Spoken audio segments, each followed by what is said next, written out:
know one end of a sword from another, have to make way for those who do, well, that's just how it goes. I mean, it'd be nice if we could all do whatever the hell we wanted and not end up being torn to shreds by a swarm of fiends. But we can't, so we've got to make sacrifices, just like the Duke of Oriflamme says.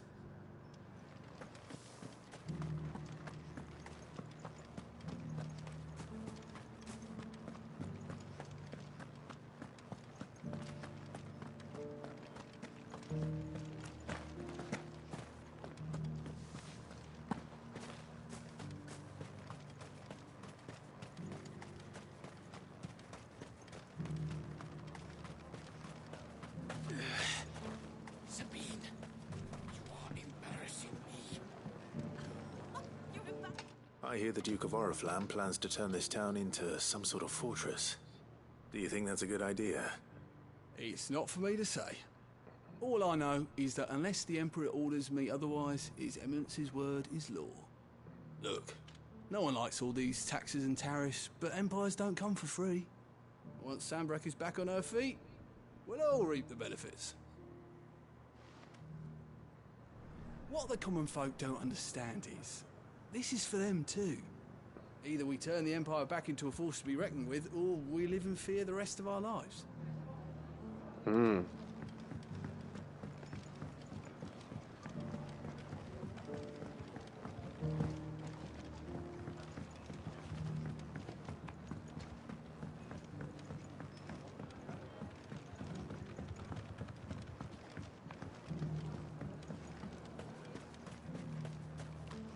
As long as you remain, the veil will see to you. You're the one who was talking to His Eminence. On the Dame's behalf, yes. I was trying to persuade him not to take the people's goodwill for granted, but it seems my words fell on deaf ears. What do you think of his plans? I'm a soldier, mate. He tells me what to do, not the other way round. Listen, I've got nothing but respect for the Dame, but I've got a family to look after. That's where my loyalties lie, not with the town or the Empire, but with my wife and children. If the Duke can get us the men and the equipment we need to fight off those blue-skinned bastards, I don't care how he does it. Let's see what Philippe makes of all this. I wouldn't be here today if it wasn't for the Dame, but I'm with the Duke on this one. If turning this place into a fortress is what it takes to protect my family, I'll do it. It's quite an interesting scenario, because there's really no right or wrong answer to this.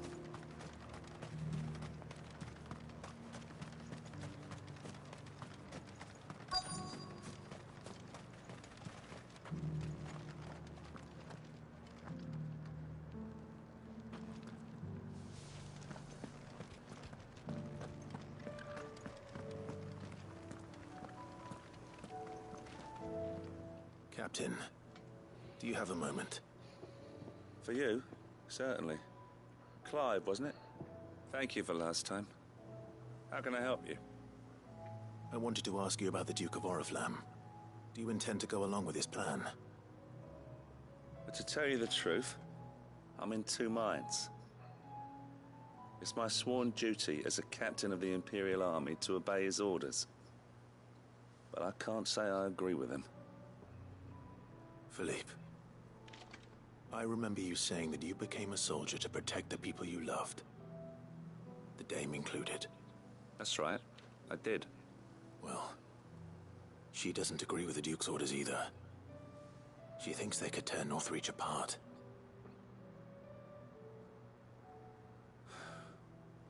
And she's probably right. Thank you, Clive. I know what I need to do now. Protecting the people I love is what matters. Doesn't matter how. Well, duty calls, so I better go. Thanks again.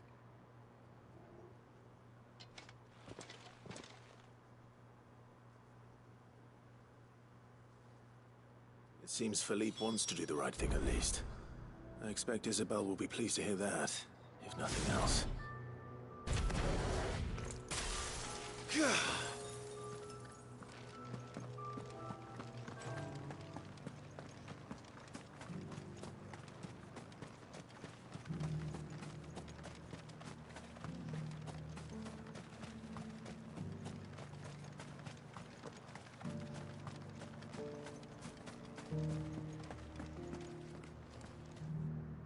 Ah, Clive.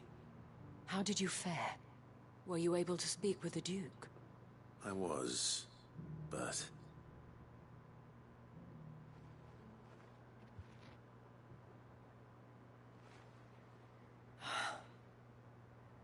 So Northreach is to be a fortress after all. Well, it will certainly help to hold back the thralls. There's no denying that. Though I doubt it will come as much consolation to the townspeople whose worldly goods are confiscated to pay for it. They deserve to be heard, Clive. To have a say in this new empire the Duke means to build. Sadly, His Eminence values their obedience more than their opinions, and hopes to reassert the authority of the state. I fear he sees the people as mere pawns on his chessboard to be sacrificed for the greater good. Needless to say, they themselves are of a different opinion, and would rather their destinies were in your hands. The soldiers, meanwhile, are content to follow their orders. And not just because of the Duke's rank, but because of his vision. I thought as much. Had I sworn to protect Sandbreck, I dare say I too would want nothing more than to see it rise from the ashes. Thank you for trying. But the battle is lost. I don't know about that. What happened to your uniform? I handed it in, along with my resignation. Told the lads I wished them well, but that I owe it to those I love to call it a day. But why? Because I realize what really matters to me.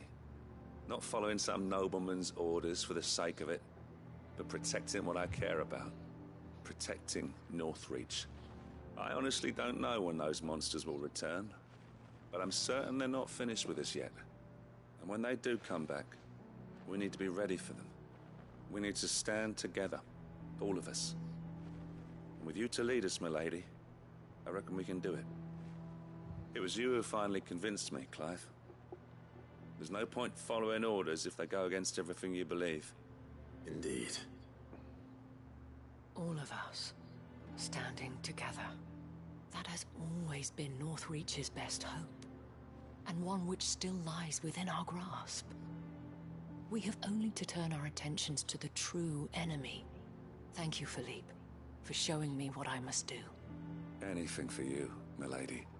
Speaking of standing together, would you mind if I borrowed a few of the lads from the Vale to help keep watch around the town?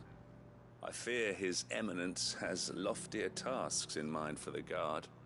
Not at all. Be my guest. Wouldn't be the first time.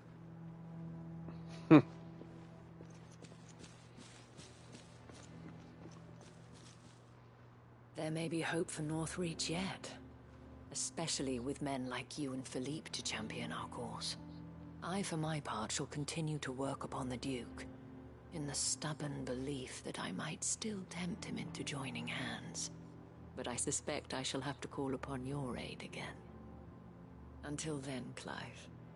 Until then...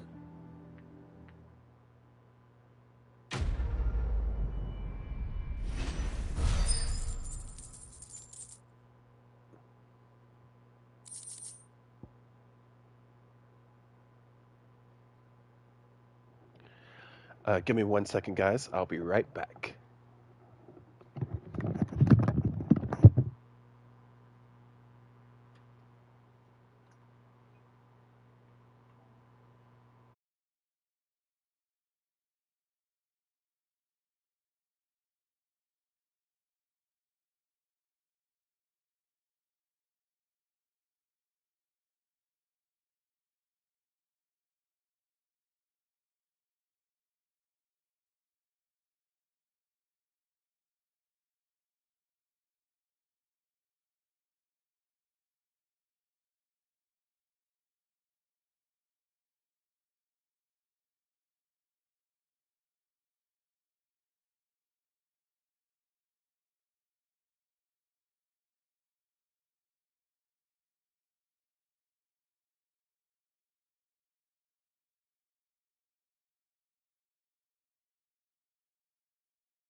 Alright, I'm back. Just managed to get a package that, Despite my repeated advances, His Eminence has proven a difficult conquest. Fortunately, I am nothing if not persistent. But, be that as it may, I might yet need you to press the point.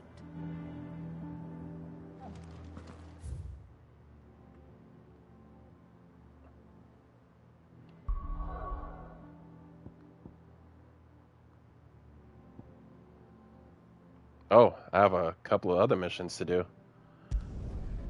In fact, there's another +1 in the hideaway.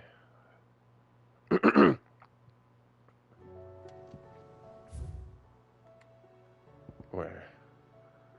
Ah, in Mid's dungeon. Fastest way is this way. Covered in nicks and lumps, the lot of them. I suppose you've got quite the tale to tell. Still walk. But I'll let you get some nice warm stew in you first, before I go bothering you for the details.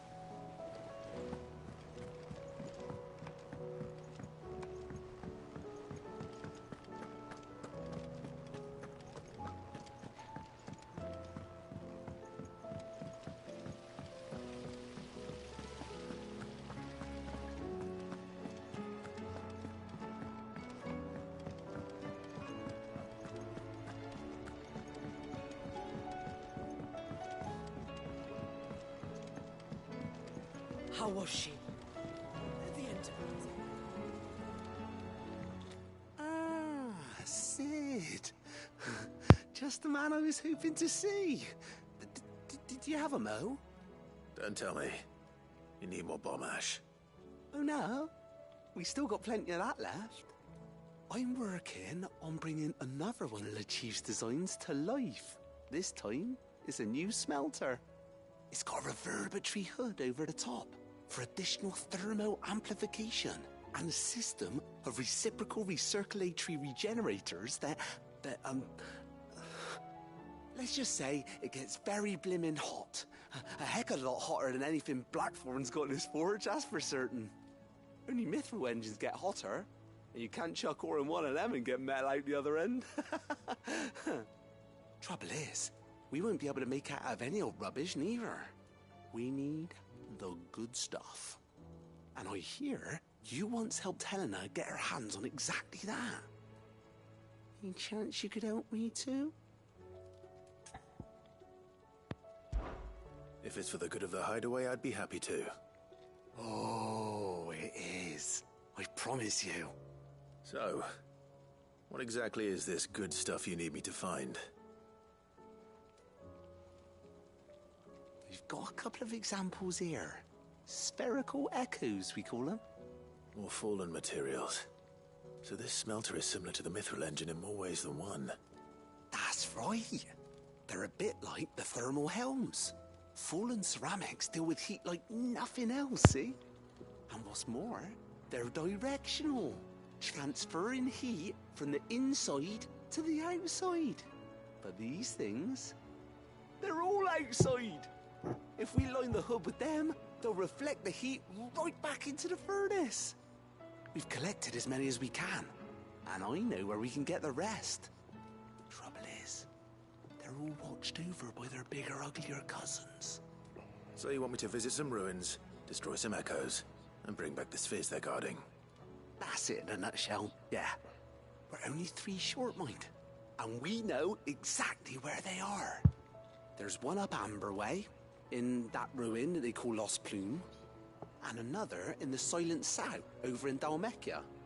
Last one is in the ruins of Advent, which is in the Empire. All right then. Wish me luck. Will do. I'll be keeping all my fingers and toes crossed.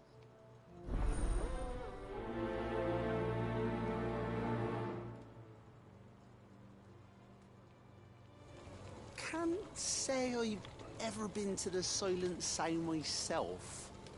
Nor Advent, for that matter. I've hardly ever been out of the duchy, to tell you the truth. Did get the chance to visit Lost Plume once, though. What a piece of work that place is. Would have stuck around to study the relics more. If half of them hadn't been trying to blimmin' kill me. Wrong button. Ah, the reading table has some stuff for me. How was she? At the end.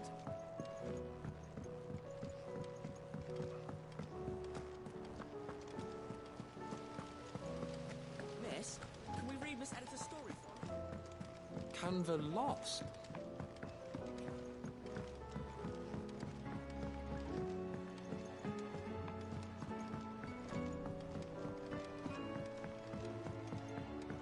Have you tried Molly's lemon tarts? I've never had them. Oh.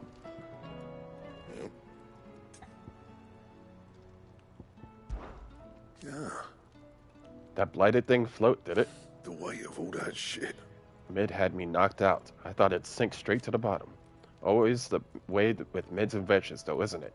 We ain't got a clue what the hell you're looking at when she hands you the designs, but they always work. Seem to work. That one. A right boil on the us sometimes, but clever all the same. So, what'd it be? Ah, Ice Brand.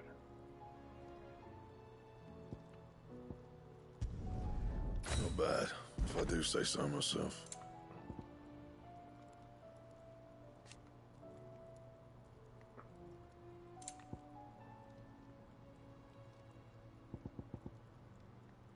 Still need the stained oil loincloth for that one.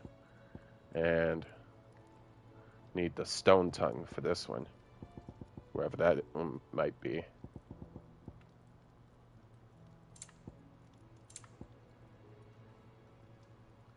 Anything else? The stew's awfully thin these days. I will not forget this kindness, my lord. I shall go to Eastport, but as soon as the rebuilding work is complete, I promise to return.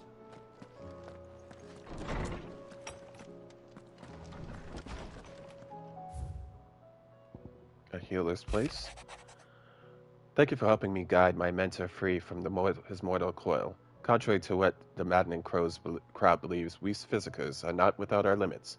I cannot hope to cure every ill, mend every wound, save every life. The only medicine that will see you home safe without fail is prevention. Not that this knowledge will ever stop any of you from chasing down some behemoth from its toenails.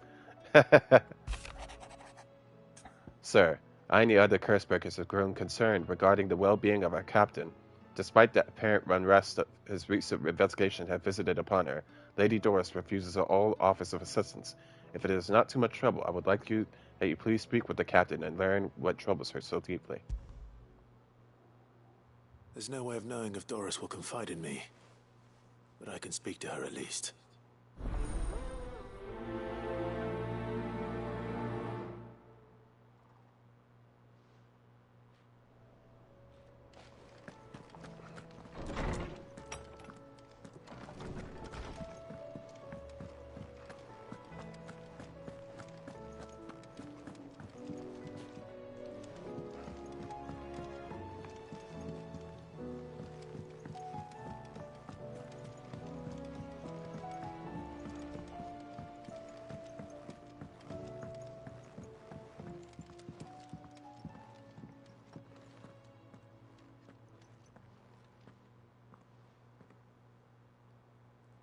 Where are you?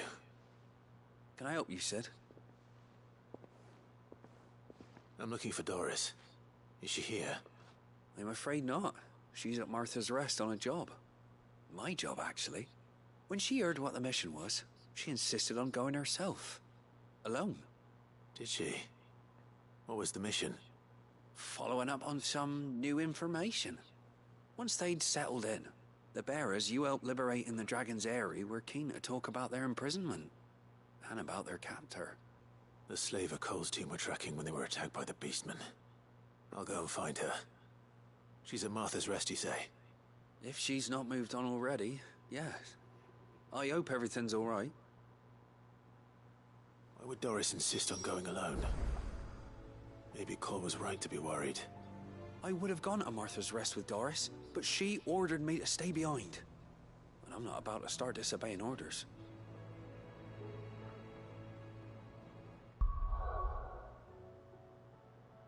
Alright, where should I start? Let me do the Dravalis. Drive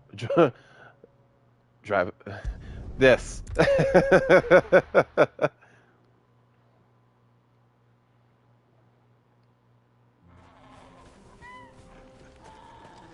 Oh, you're here. August's waiting for you inside. Well, go on then. So Dravost is still standing. For now, at least.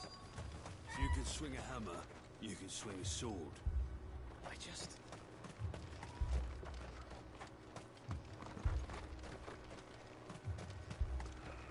The brass neck of that girl. Everyone's coming together to fight for their lives, and she hasn't lowered her prices a gill.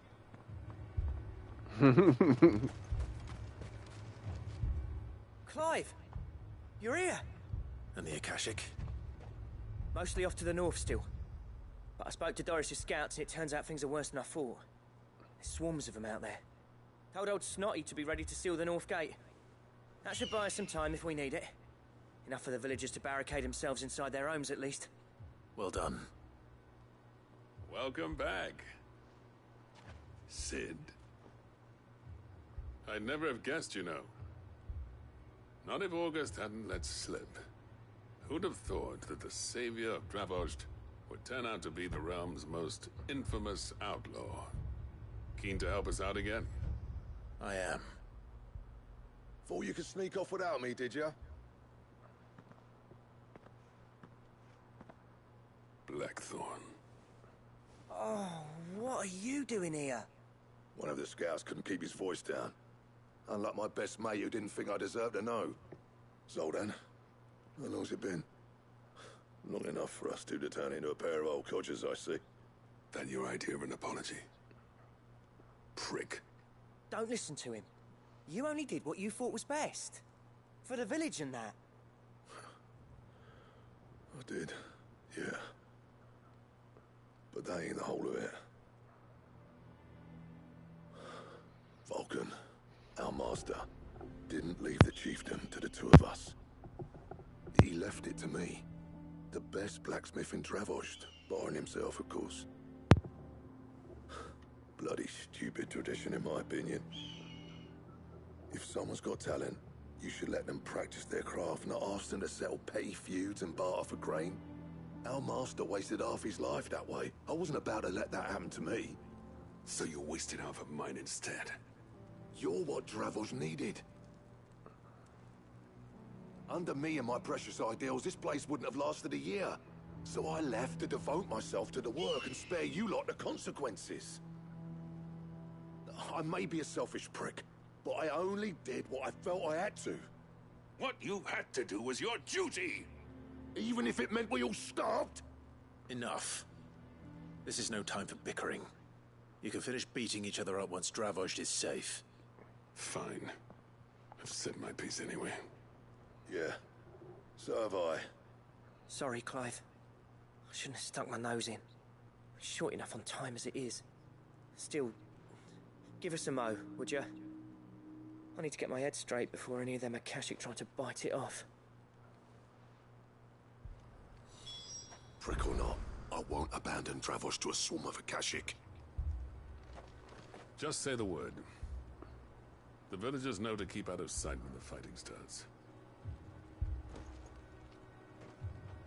You, ready for the off, then? We can't afford to waste any more time. Right you are. Might be worth having one last word with the scouts, though. Don't want any nasty surprises, do we? Oh, and Blackthorn, you and Zoltan might be better off staying inside the... Akashic on the move. How close are they? Within sight of the walls, and there are more coming up from the mines. What was I saying about nasty surprises? They'll wash right over us if we stay out in the open. We're pulling back behind the gates. Good idea. Get yourselves inside, but keep your weapons handy. Understood.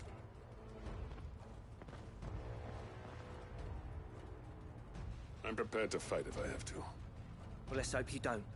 That's our job. Once the scouts are inside, order your men to barricade the gates. No heroic last stands, you hear me? No fighting at all if you can help it. August's right. I've seen what Akashic beasts can do to armor. The people here are tough and willing, but they ain't equipped to face what's coming. I'm going out there. Start work on the gate as soon as I've left. I'll give you as much time as I can. And if they kill you? You evacuate. But it won't come to that. I promise. You'd better be right. Take good care of Dravoj till I get back. Leave it to me. And give those things what for, yeah?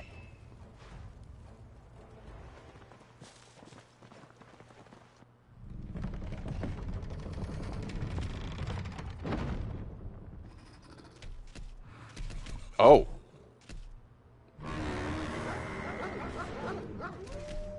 All right. Which one of you's first?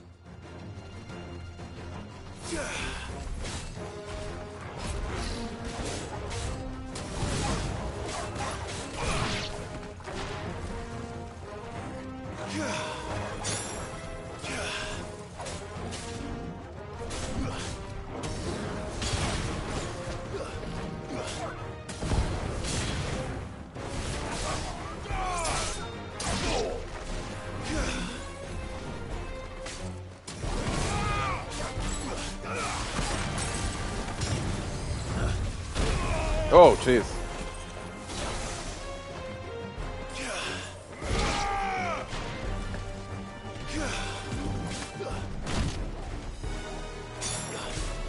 There's a good boy.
Oh, jeez.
Is that it?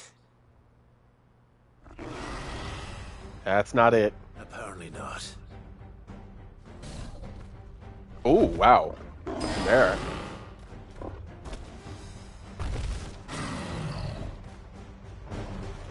They're not getting past me.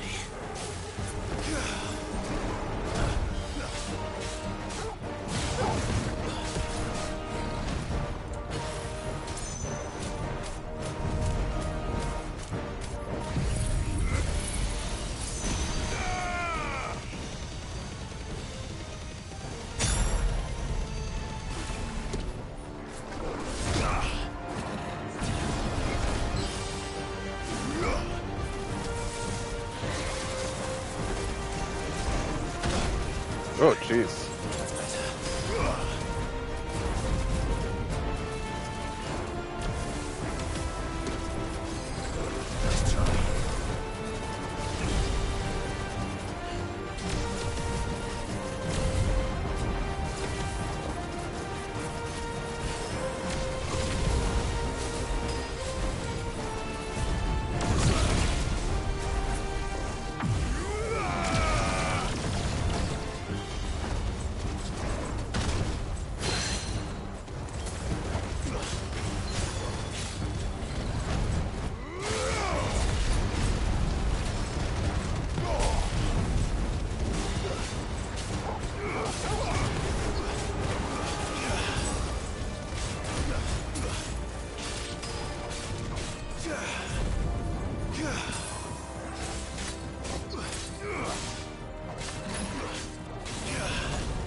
Yeah, jeez.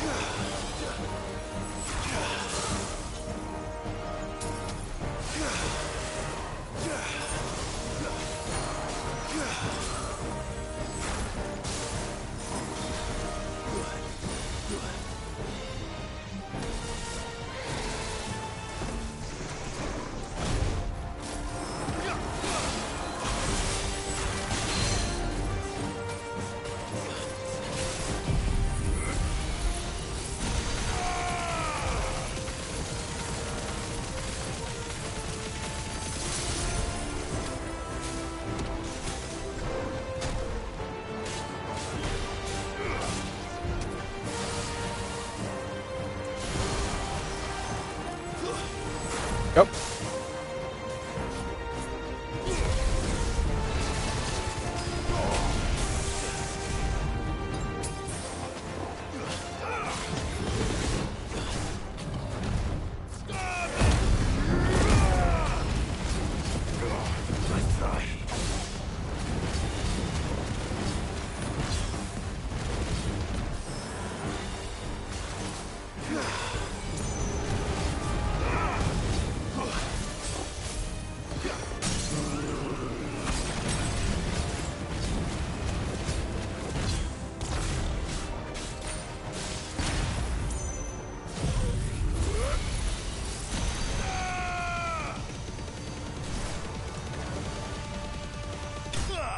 Yep.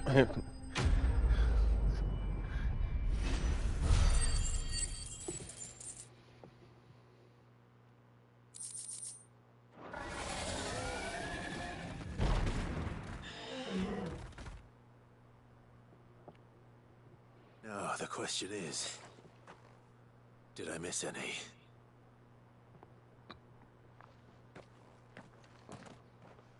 Man alive! You're still in one piece! I slew as many as I could. As many as I could, he says. The old bleeding lot, more like it. Well, almost. Only almost. Yeah, one or two did try to sneak over the wall. But we got the bastards, don't you worry. Good. Though you do know, more will come in time. In time, yeah. But we can think about them later. Let's get you back inside.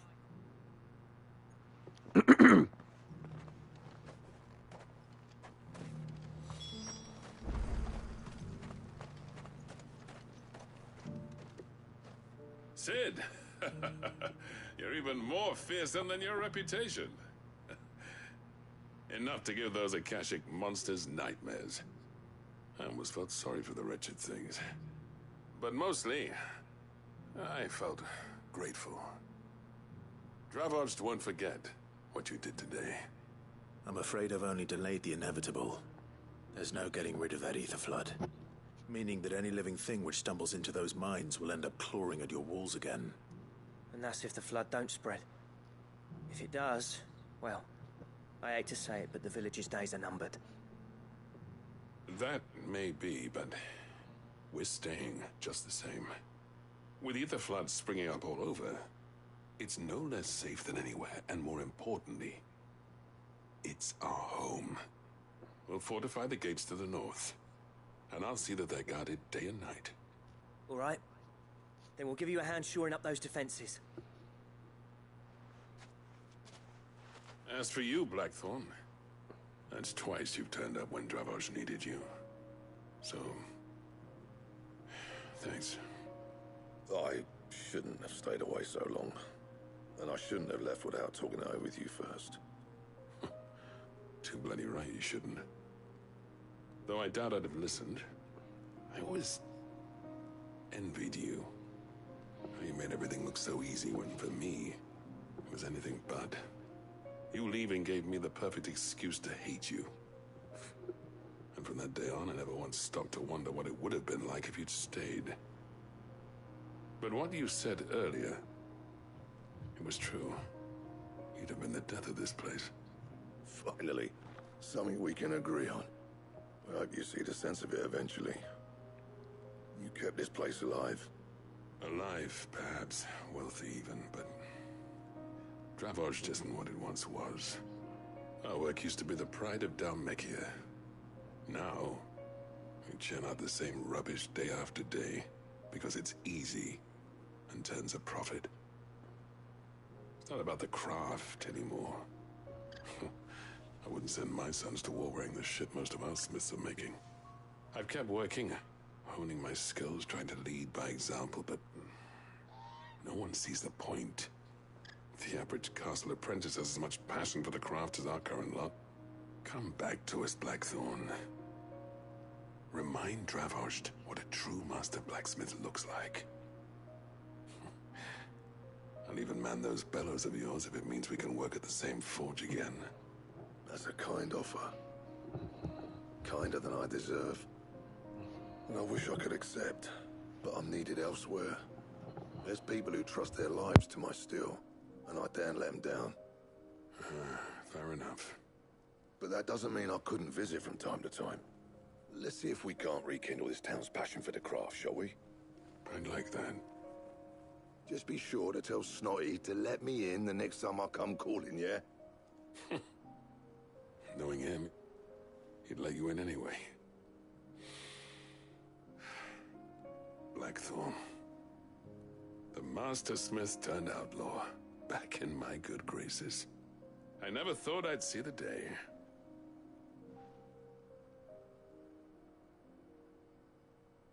I'd say that went pretty well, wouldn't you? Even better than I'd hoped. Sid, I've got something for you.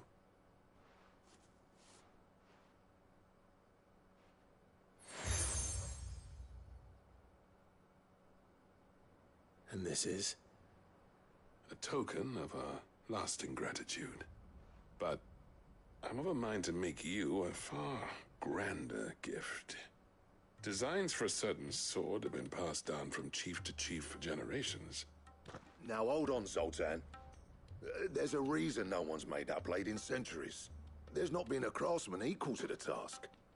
I'll admit your cinders make impressive steel, and I've learned to own an edge Odin will be proud of. But the engravings on that thing are enough to make a jeweler cry.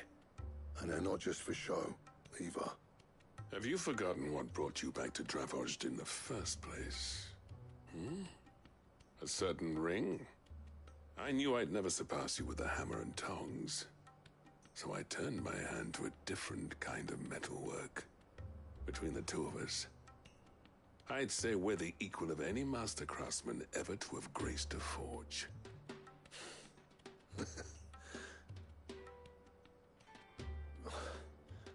You know what? I think you might be right. Clive, you wouldn't mind if Zoltan came back to the Hideaway, would you? He's more than welcome.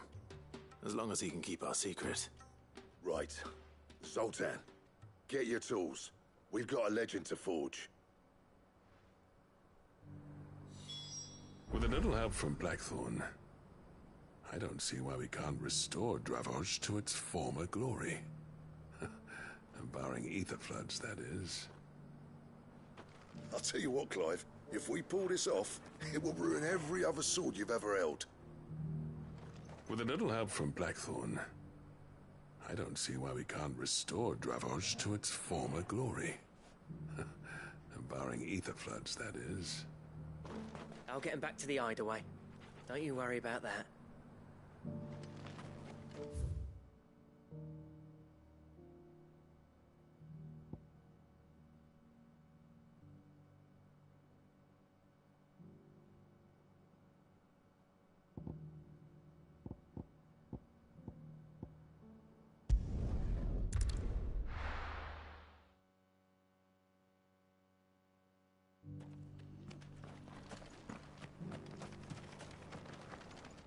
Here, take a look at my wares.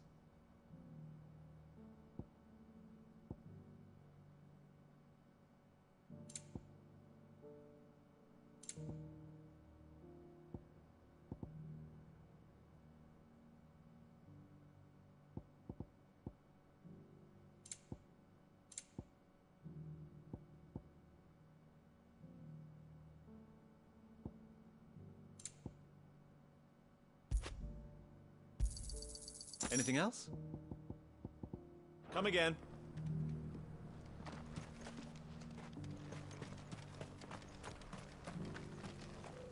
The bearer of the burning quill is within, my lord. Prithee enter.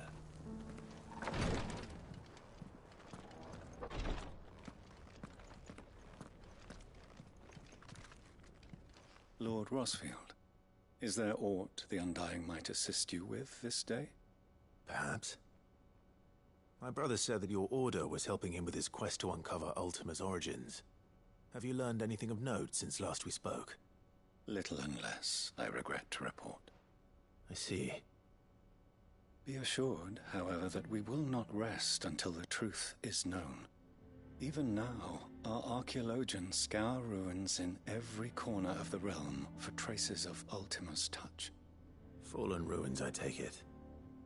Dating back as far as Phoenix Gate. Indeed. Ultima's thralls are oft sighted among the remnants of the fallen civilization, as if protecting the secrets concealed within. Secrets we'd see unearthed. Should our methods be of interest, my lord, mayhap it would please you to observe some of our number at work. Would that be possible? Of course. A survey is being conducted not far from here.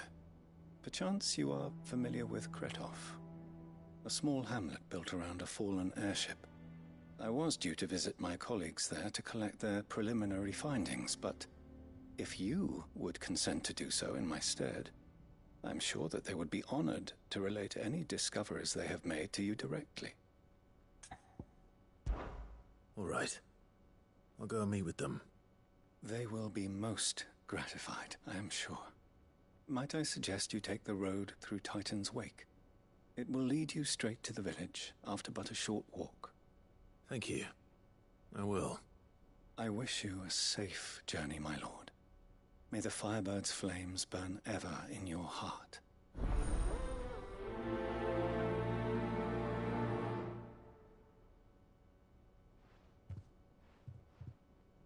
My colleagues await you in Kretov, my lord. But say the word, and they will be only too glad to share their findings. The greater number of our order live among the masses, hidden in plain sight. Even here in Tabor, our brothers and sisters pose as common folk. If any should reveal themselves to you, I beg you keep their true identity secret.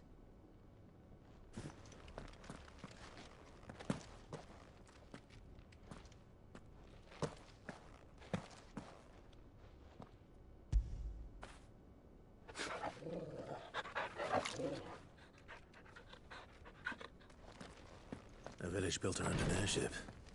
Sounds like another lost wing. I hope the inhabitants are just as friendly.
Let's go.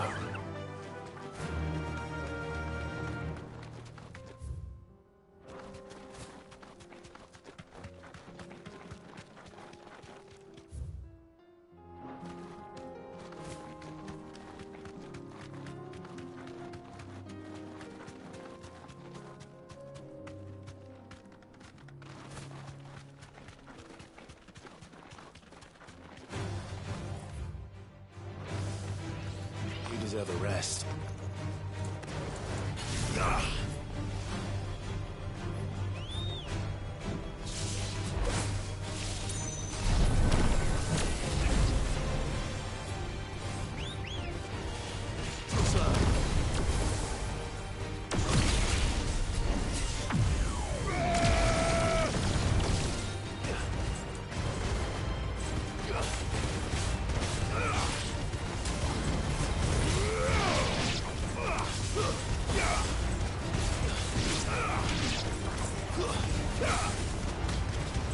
Farewell.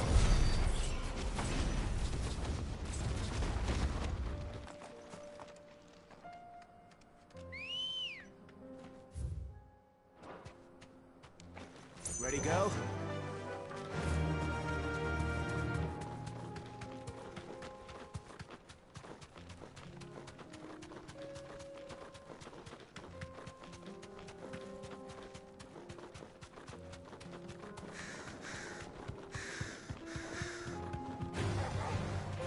Be safe.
Oh no.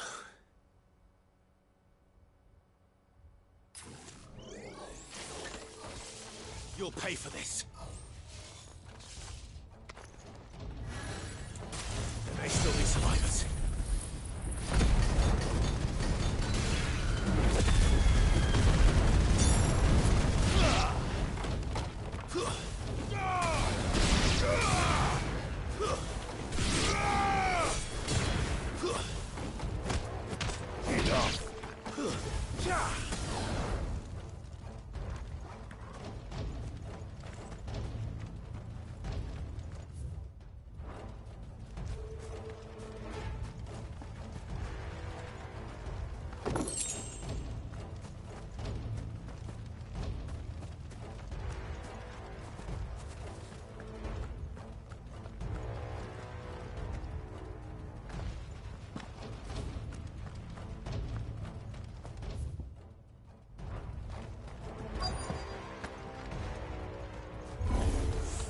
Whatever that thing is, I'd say it's their leader.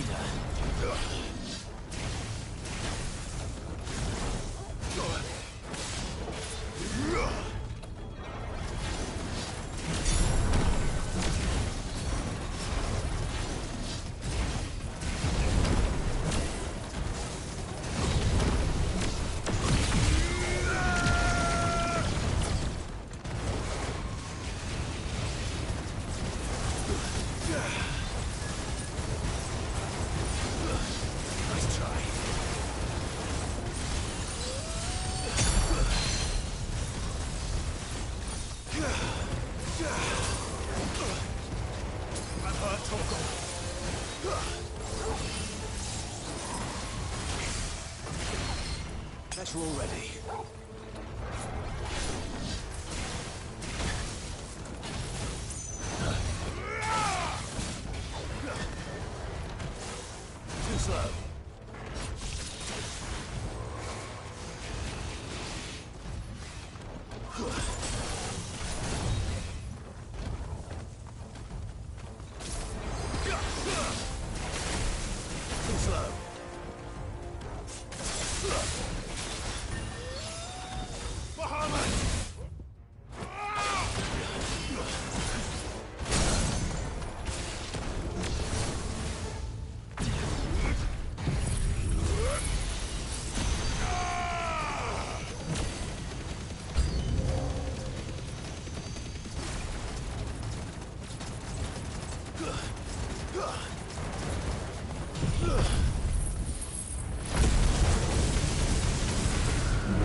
Should have stayed in the past. These must be Cyril's colleagues. You have our thanks, stranger. Who are you? Ah, forgive me, my lord. I did not recognize you. You are Lord Rosfield, are you not? We are archaeologians, tasked with surveying this site. When the echoes appeared, our brothers here occupied their attentions. Thanks to them, and to you, we were, for a mercy, able to see our duty to its conclusion. You call that a mercy? Your brothers might still be alive if you put their safety before your duty. Surely this survey wasn't worth dying for. We are charged with uncovering Ultima's origins. A duty of the highest import, as I'm sure you will agree. And you think your dead brothers would agree with you too? I know they would. They gave their lives for the cause, an honor to which all Undying aspire. Now, to what do we owe the honor of your presence, Lord Marquis? Cyril told me of your work here, and I agreed to collect your findings in his stead. I see. That is most kind. Pray, take them then, with our humble thanks. May the Firebird's flame burn ever in your heart, as it does in ours.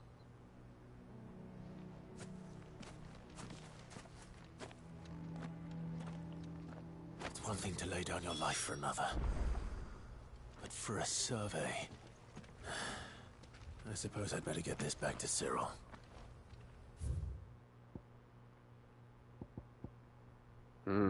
That's quite a bitter.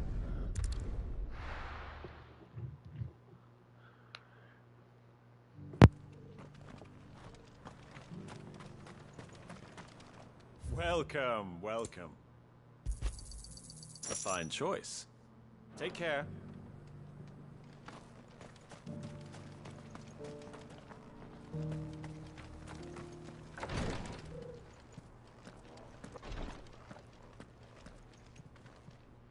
Ah, you are returned, my lord. I collected your colleagues' preliminary findings. Here, take them.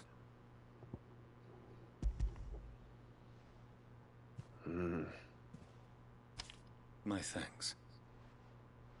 I shall study them, and inform you forthwith if I discover aught that might aid you in your fight against Ultima.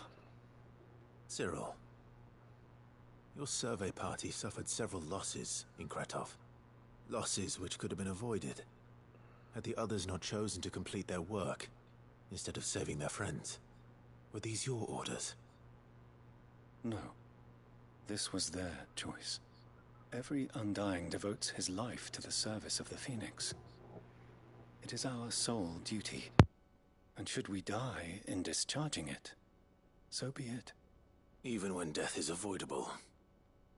My lord, I fear that this is not a point over which it would be fruitful to argue. The Undying have served the Phoenix for countless generations, and your opinion of our methods, however earnest, is not like to change them. We live to serve the Phoenix. Our very order exists for that purpose, and that purpose alone. Cyril, I know that you and your brethren answer only to Joshua, but allow me to offer you a word of advice. It does not further the cause of the Phoenix to have his loyal followers surrender their lives without good reason. Provide your survey parties with an escort, that they might live to do their duty for years to come.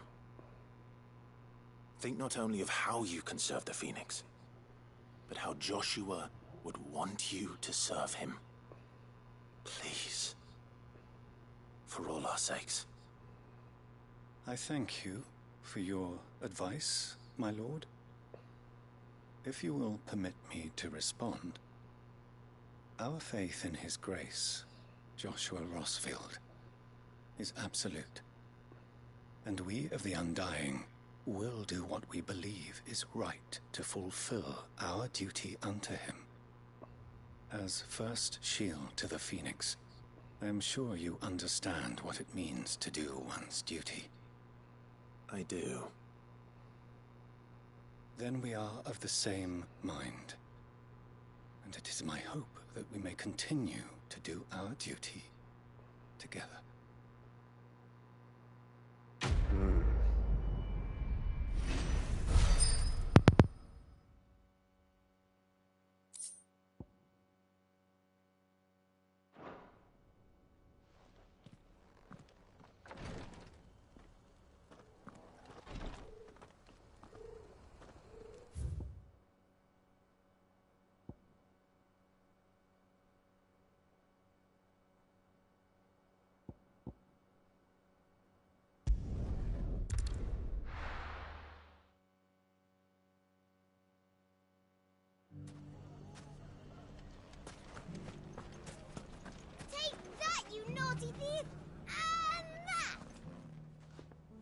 Clive! To what do I owe the pleasure? I just wanted to see how the town's been faring since you brought everyone together. Since we brought everyone together, all is absolutely wonderful. Conrad and Natalie's hands remain safely away from each other's throats and firmly at the helm. Our stores are full, and the bandits still too disorganized to raid them. Just as the good Lady Jane and Lord Underhill intended. Are you a lord? Lubor's going to be one too. They're going to make him the Lord of Dalamil, because of how he stopped all the grown-ups from fighting. It's the mayor of Dalamil, dear child, and the vote hasn't taken place just yet. But if the people wish me to lead them, I shall. And my first act will be to build a school so that menaces like you two learn not to interrupt your elders.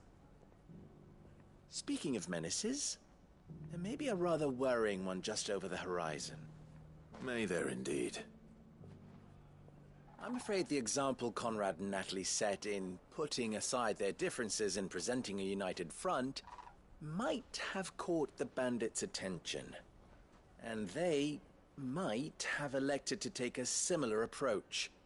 They have formed what one could call a League of Outlaws, and they grow more organized by the day. But we'll fight them all off just like last time, no matter how many of them there are. Won't we, Lubor? Of course we will. If we continue to work together, we can overcome any challenge we choose to face. The longer we avoid facing this one, the more difficult it will be, until the only way to overcome it might be to run for the hills. Our best hope is to nip these efforts at organization in the bud, by finding those ne'er-do-wells who have yet to join the cause, and ensuring that they never do. Perhaps a certain Lord Underhill might be willing to lend us his aid once more? How could I refuse? Thank you, my lord. Victor will fill you in on the particulars. I have him stationed by the Desert Gate, receiving and collating reports from my scouts. Such an amenable soul. He reminds me of you. I'll go and speak with him.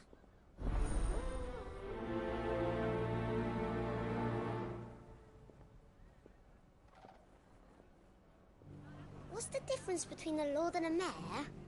That's easy. One of them swings a sword, the other forges them. Victor has been collating reports on the bandits' encampments. You'll find him by the Desert Gate. I'm sure if he has anything to ask of you, it will be simple enough. A League of Outlaws. Sounds like we have some competition.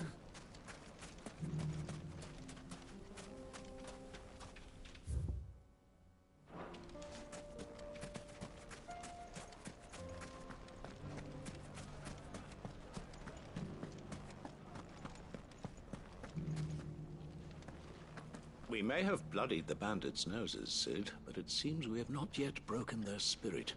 Victor is helping us to keep track of their movements. And we're very glad of his help. That man knows the desert and its dwellers like the back of his hand.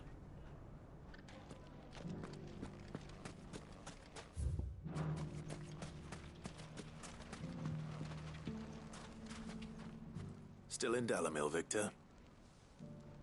Ah, Sid. I thought you'd have returned to Cosnis by now. I did. Then I came back. I've developed something of a fondness for the place. And having worked so hard to see it saved from one fate, it would seem remiss to abandon it to another. A sentiment Master Lubor certainly isn't shy about exploiting. Hence my doing his bidding yet again. You're not the only one. What does he want you to do? He asked for my aid in putting down the bandits. And he said that you might be able to help me find them. Then you've come at just the right time. I was on my way to speak with Conrad about how to organize our forces. There are more camps in the vicinity than we can safely strike at once. But we must strike together, and we must strike soon at as many camps as we can. We can't give this league of theirs time to rally its forces. All right. Which camp shall I take? There's one upriver. Just out there, across the dunes. Leave it with me.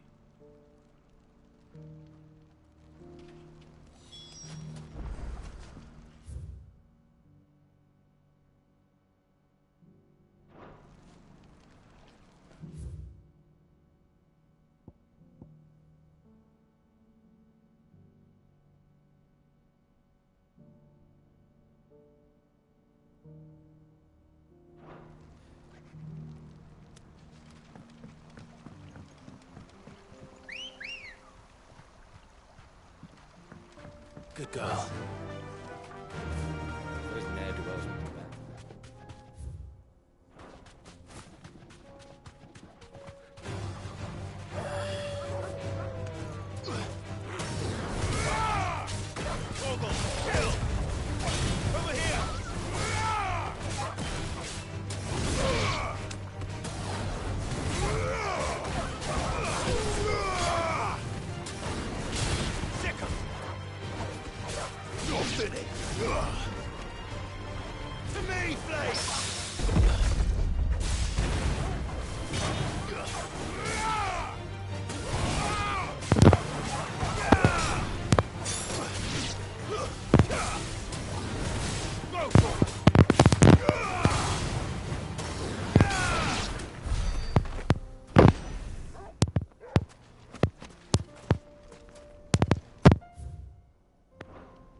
Come on.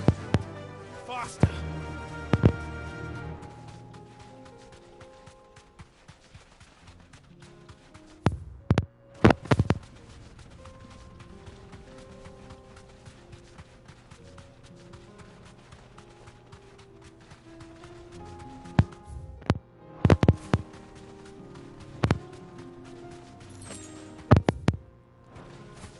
That must be the camp Victor mentioned. Come on then, Toggle.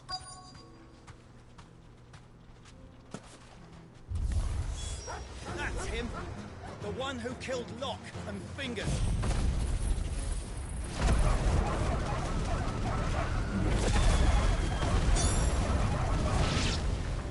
Take his head off!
I love the combos with Torgal. I'm starting to get used to them.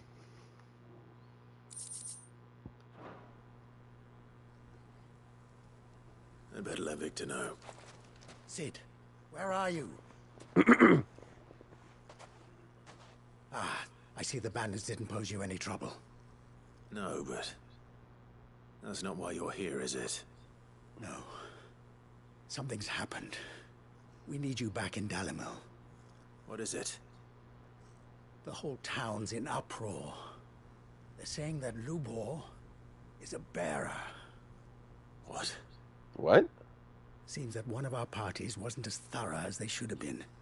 They let one of the bandits escape, and his escape route took him right through Dalimil. Some of the children spotted him, and he was about to silence them. And when Lubor felled him with a bolt of magic, and without a crystal. But that's not possible. It is, if he's a bearer and has been hiding it all these years, which is what people are saying. If he has, well, I wouldn't blame him. No man is branded by choice. Still, all those people see is a man who's lied to them all his life. One who was made a leader of himself when the world believed he should have been a slave. Fuck. I don't know where we go from here, but I know one thing. Lubor needs all the friends he can get right now. You're right.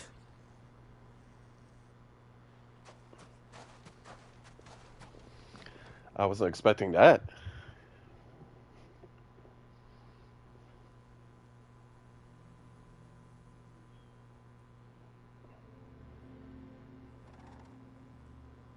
And now everyone knows.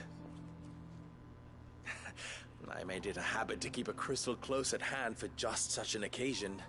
And when that occasion arose, I forgot to reach for it. Well, it was bound to come out sooner or later. We're sorry, Lubor. We tried to keep running. But we just couldn't anymore. There's nothing to be sorry for. I rather enjoyed playing the hero for once. All that matters to me is that you two are safe. Look at him talking to his betters like it's nothing. All lies, I'll wager. Just like the ones he fed us all these years. Once people make up their minds, it's hard to change them. We need to do something, and quickly. Convince the people not to let their prejudices blind them. Convince them that nothing has changed. That their enemy lies outside these walls, not within them. You're right. We should speak to everyone. I'm glad you agree. I'll handle the townsfolk. I'm a Dalmec born and bred. They listen to me. You head to the tavern. Make Conrad and Natalie remember who Lubor really is. They know that Lubor and I are friends. I might not make for the most impartial of interlocutors. Lord Underhill of Randalar's League of Merchants, however, is a trusted and impartial mediator of note. I'll do what I can.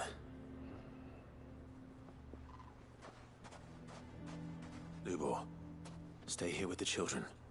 I can't promise anything, but we'll try. And that is all I can ask of you.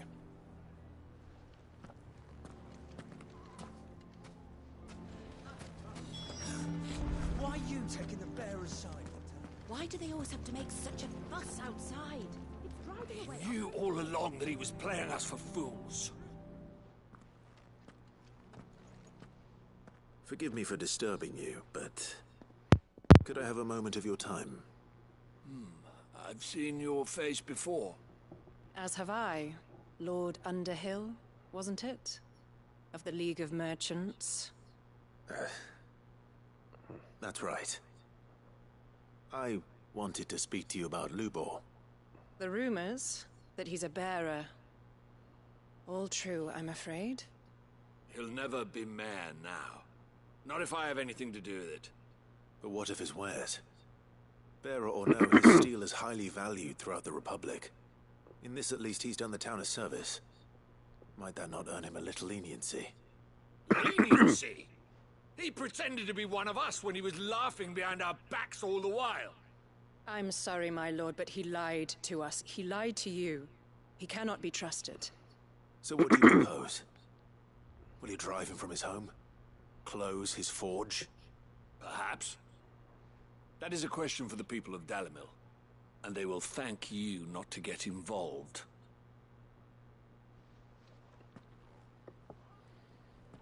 Stubborn. Absolutely stubborn. The townsfolk have made their minds up. There was nothing I could do. Alright. Conrad and Natalie refused to consider anything but their own wounded pride. You never know. Once their anger is cooled, they might see things differently. For now, we should report back to Lubor. All right.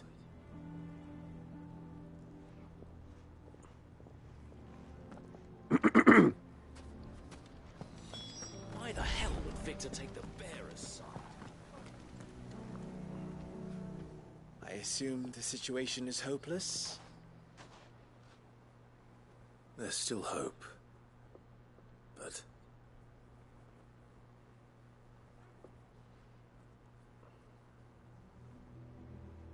But perhaps not in this lifetime, I think it's fair to say. You mustn't think like that, Lubor. Give them time. They'll come around. We'll talk some sense into them in the end, you'll see. No, you won't. And your efforts would be better spent elsewhere. But Lubor... Rosina would often tell me that steel does not lie, that a blade is a reflection of the smith who forged it. To yourself be true, that was her point.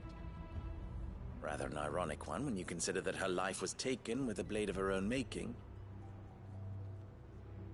But I do not doubt that she was always true to herself and what she believed in, right to the end. And so must I be.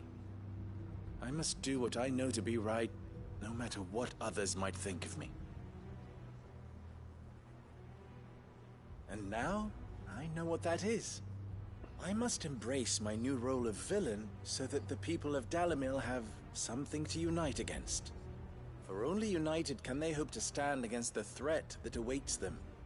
I'll need to make a suitably dramatic exit, of course. Don't go, Lubor.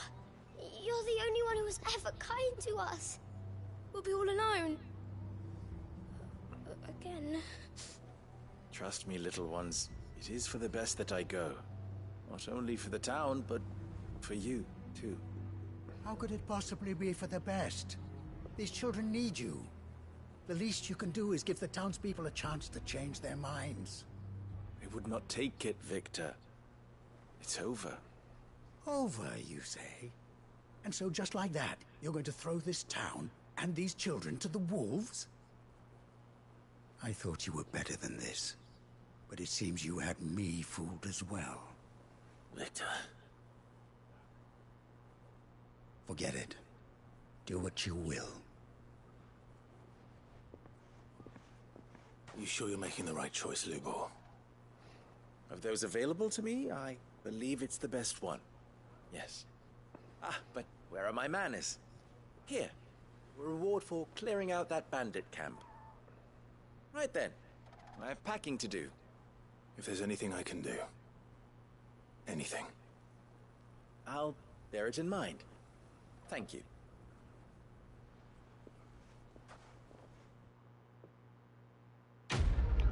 Ugh. All that work that he's put into Broken just because he's a bearer.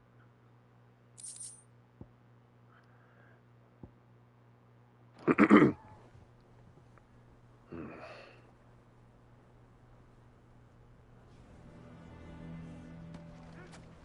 is everyone being mean to Lubor? He didn't do anything wrong.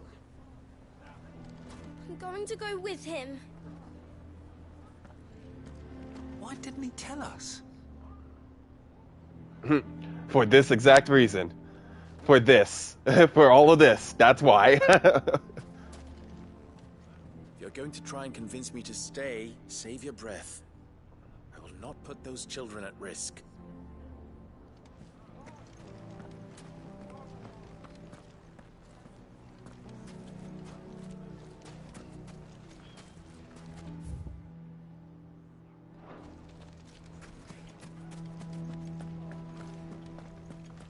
Lord Furda has ordered us to keep tracking the bandits' movements, according to Master Lubor's wishes.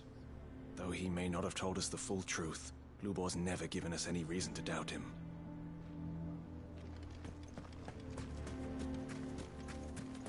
None of the stalls were plundered this time, thanks, Peter Gilbert.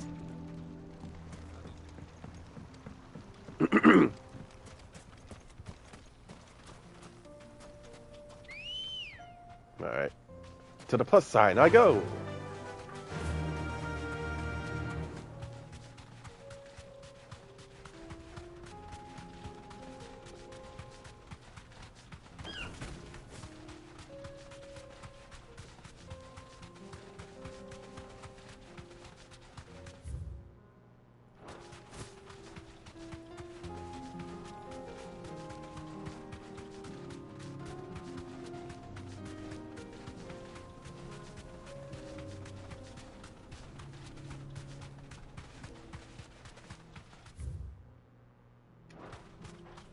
Be safe.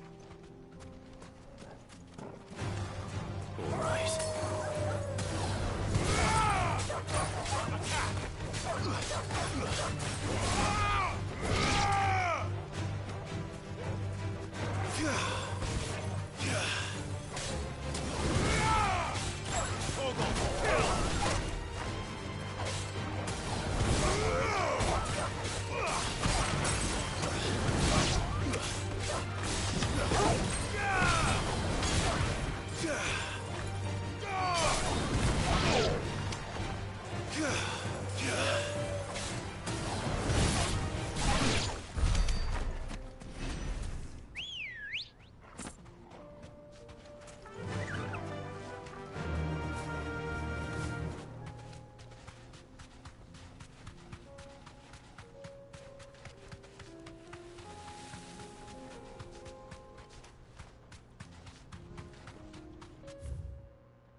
I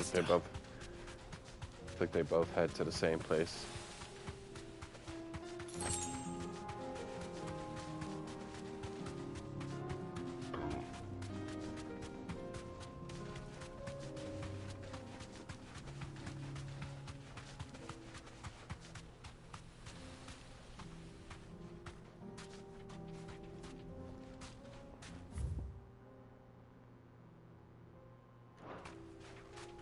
Or maybe not.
Straight home now.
Fly, Ambrosia.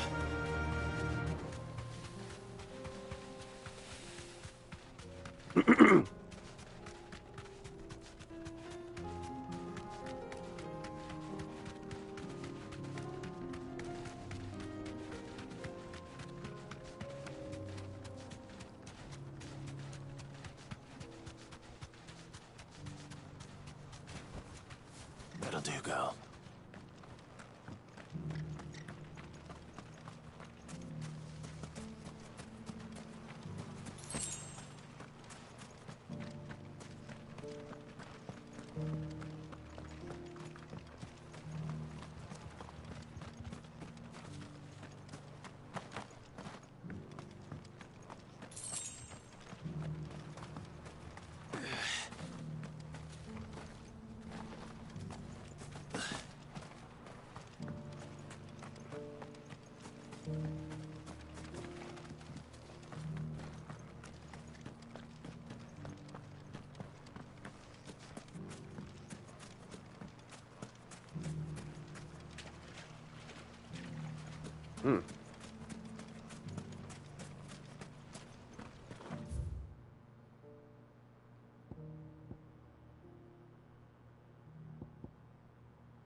Let's go. Fly, Ambrosia.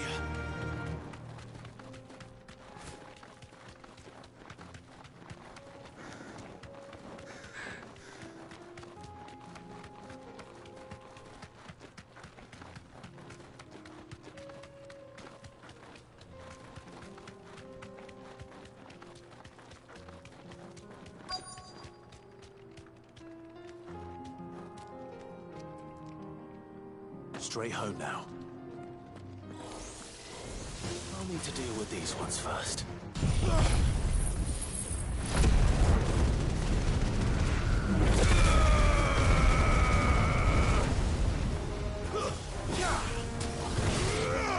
All yours, Toro.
This is it.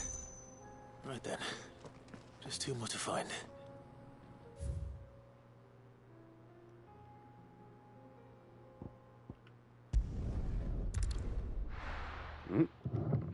Something in Buck, lad.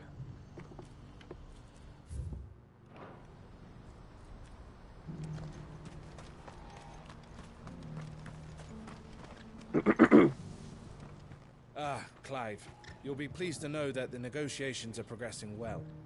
That is good news. Yes. Our comrade in Randala has just sent word that the contract should be signed very soon. But I still have much and more to prepare. It's a huge undertaking moving this many bearers at once. You couldn't do me a quick favor, could you? What is it this time? More wild beasts? Nothing like that. I just need you to go over to the caravans and ask El how long we have until the bearers arrive. Find out exactly how much faster I need to get all these supplies moved. All right. I'll go and ask. Thanks, Clive. I owe you one.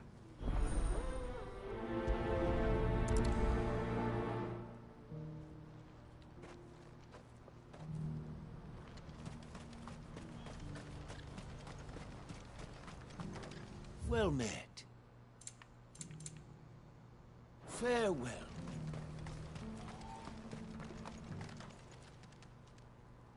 Don't blame yourself, El. This is their fault, not yours. I know, but... No buts about it, all right?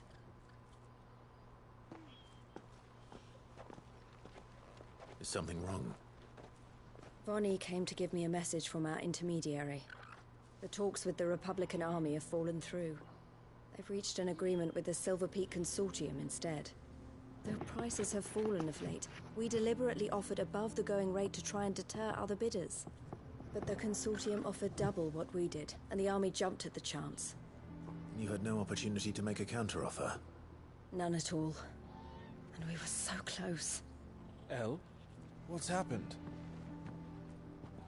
I saw Vonnie leaving. She didn't look happy. And with good reason.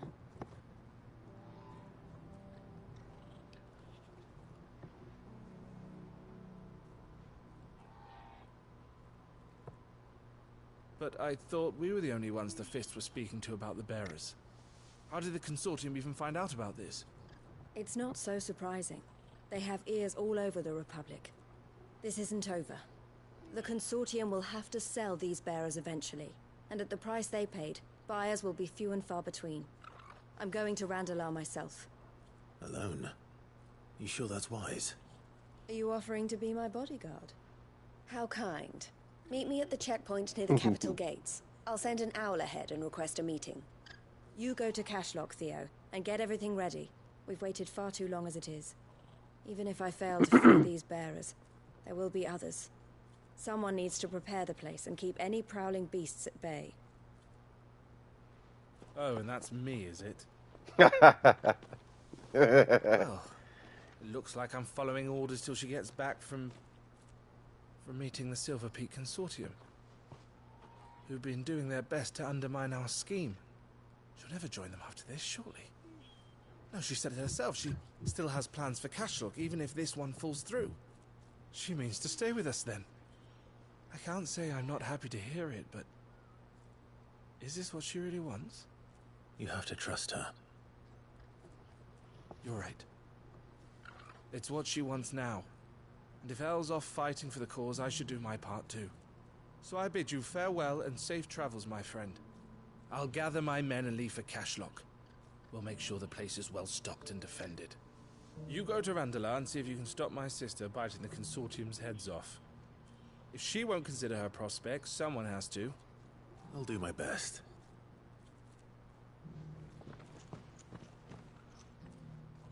All right. To Randalar, then. And better not keep Eloise waiting.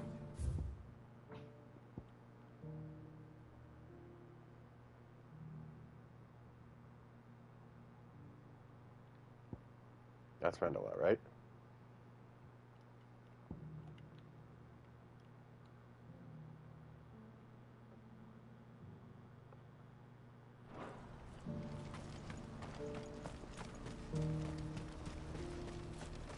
What's happened?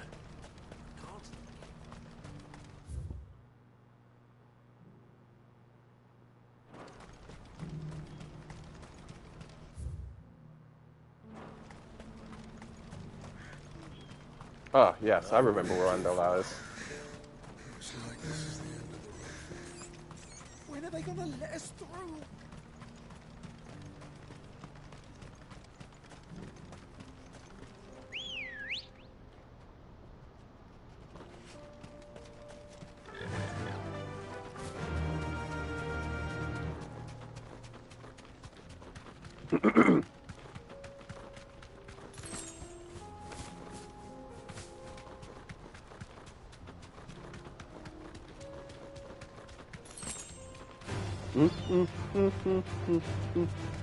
I have no time to deal with you right now.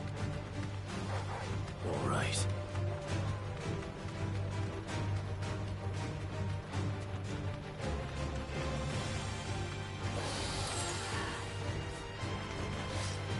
Nice try.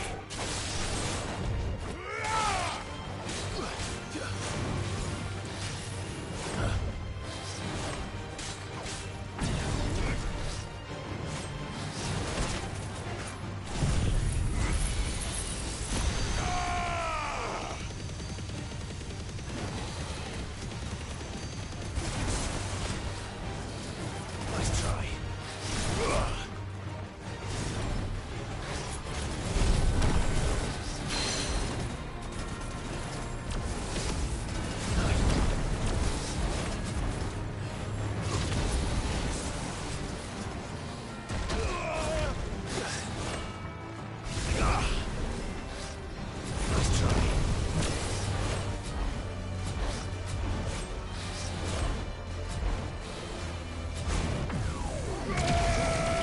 Oh, wow.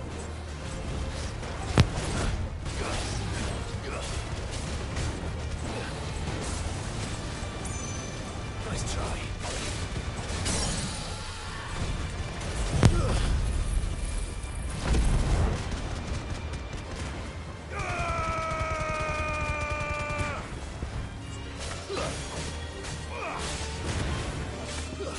Well done, Tom.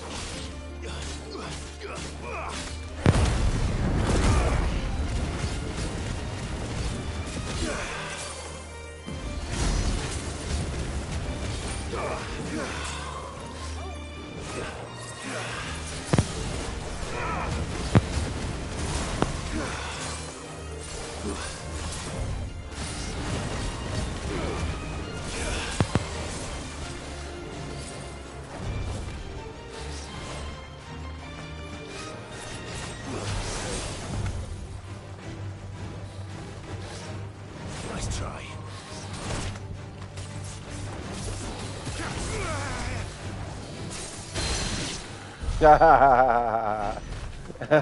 Congratulations. You played yourself.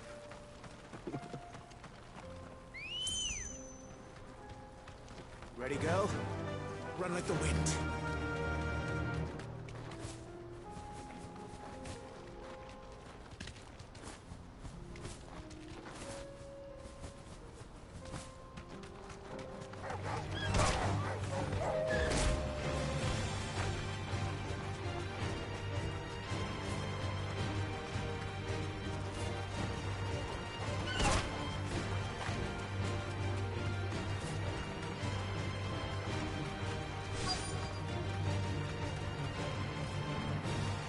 You deserve a rest.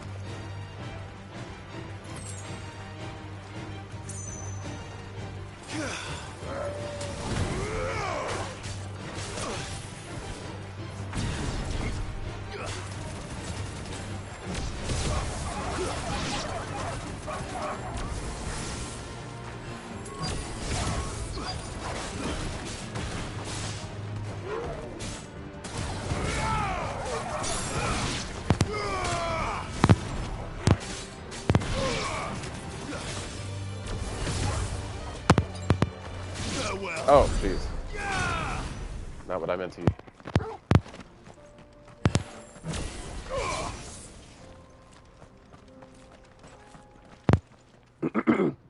I hope I didn't keep you waiting. Did you arrange to speak with the consortium?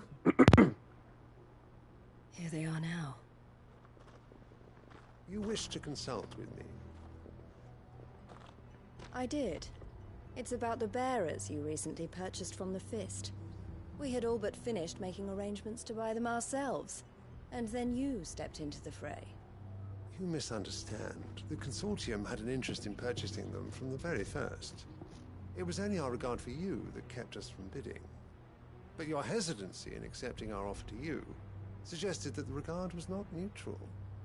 And so we resumed our business. I did not hesitate. I am simply not inclined to make such decisions without first giving them due consideration. But what is done is done. Come then. How much do you want for them? Alas, you are too late yet again. We rarely take on such unconventional merchandise without a purchaser in mind. The bearers belong to him now. Who is your buyer? A trader from across the water. A most demanding fellow, if it's any consolation. He insisted the bearers be fed, dressed, even given their own bunks for the voyage over. That's what you get when you deal with continental types. I wouldn't know. Oh yes, the culture on the continent is quite different to ours. They pay good money for bearers not fit for the knacker's yard, and treat them like kings. But as long as they pay... That does sound unusual. No matter then. If they've already left our shores, there's little that can be done. Allow me to withdraw my interest. And with it, my interest in joining your organization. My associates will be sorry to hear that.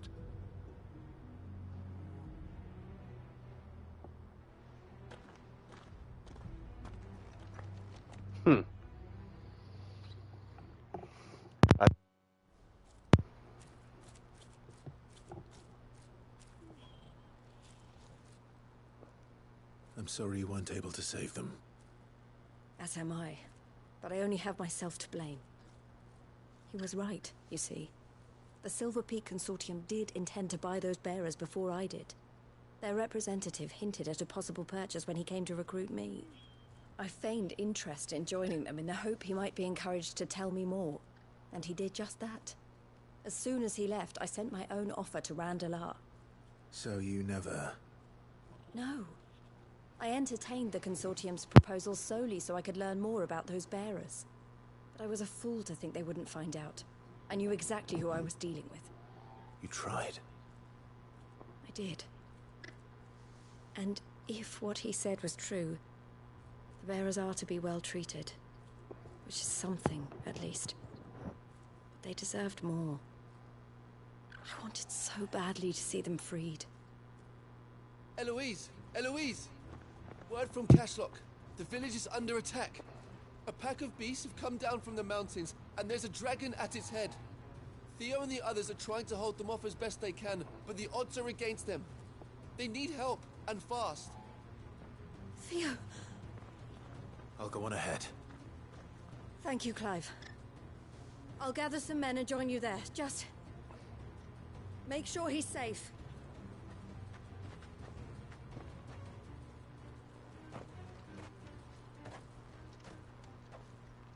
Hold on, Theo.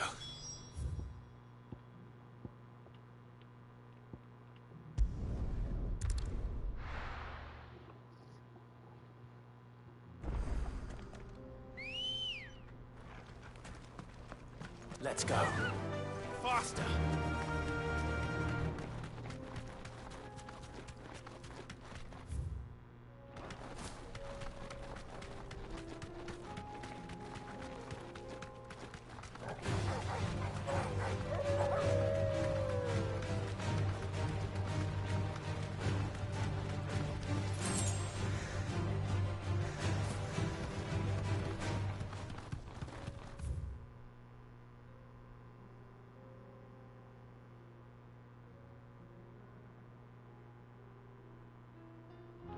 Ah, right. I know where to go now.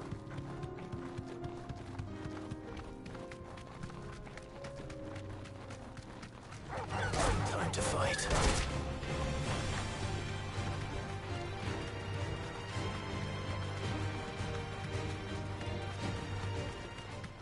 This way.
Where's Theodore?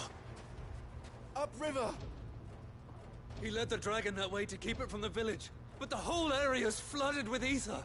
Oh, Just have to pray he makes it out in one piece. I can do better than that. Torgal, with me.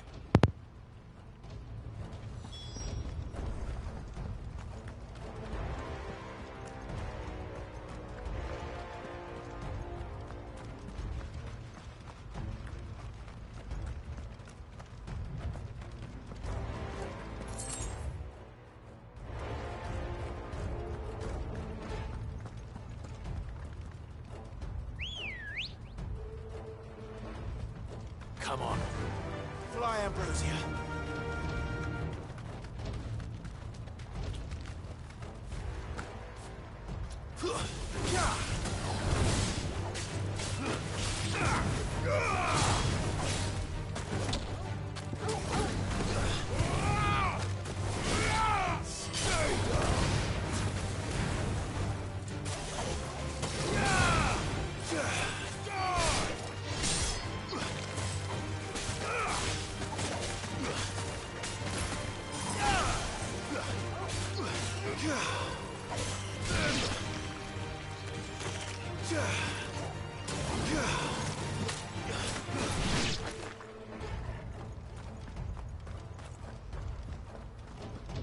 Where are you, Theo?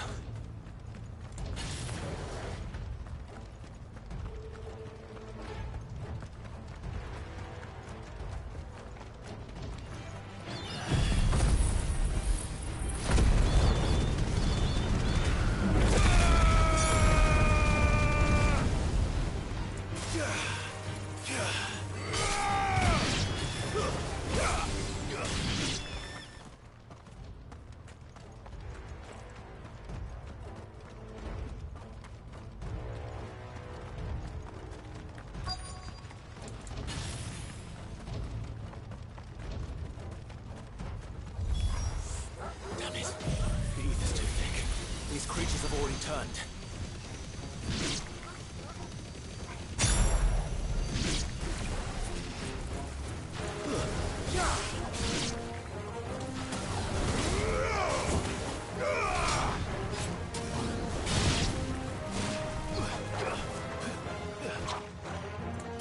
Fire and flame!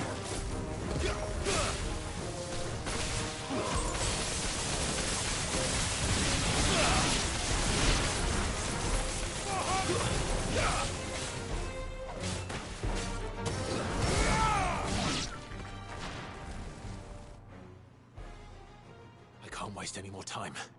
I need to find Theodore before that dragon does. Or the dragon will find us. Looks like it's found me.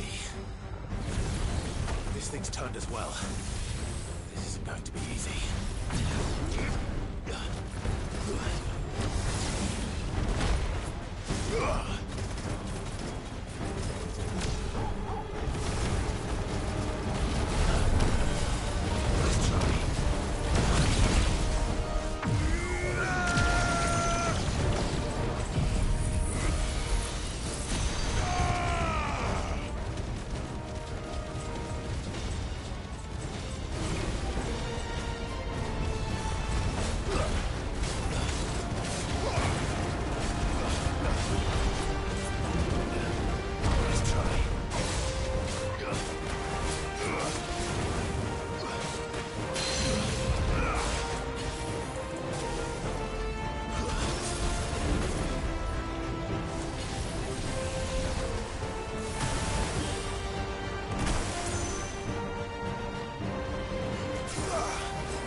Nice.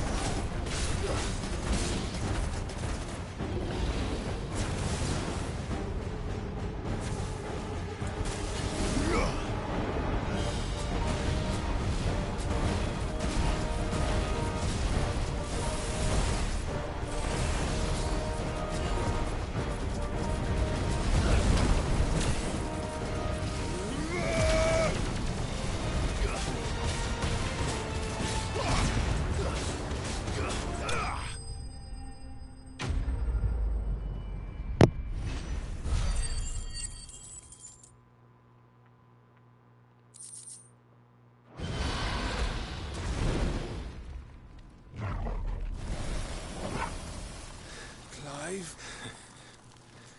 Theodore, you had me worried for...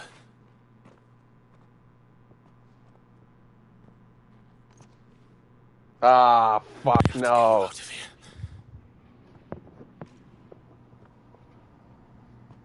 I think it might be a little too late for that. Bearer or no, there's only so much ether a man can take, and that Drake just wouldn't let me leave. You have my thanks, Sid, for finishing what I could not. For keeping Elle's dream. Theodore!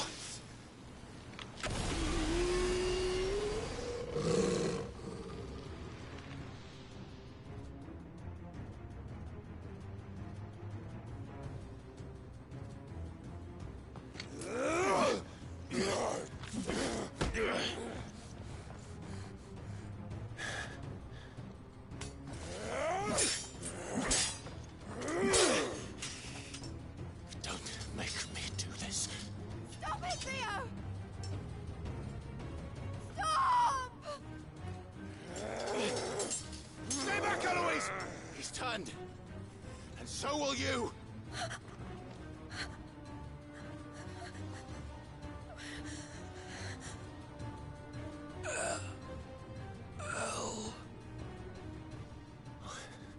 Theodore.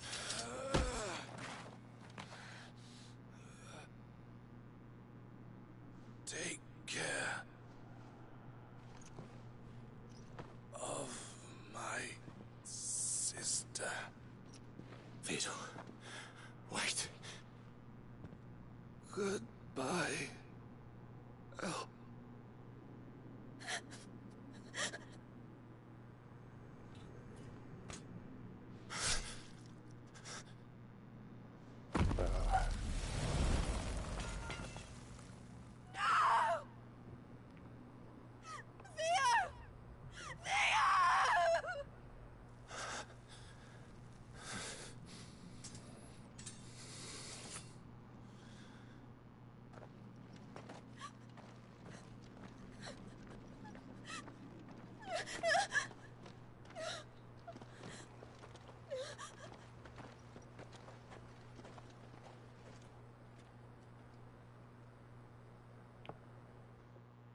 Bruh. What?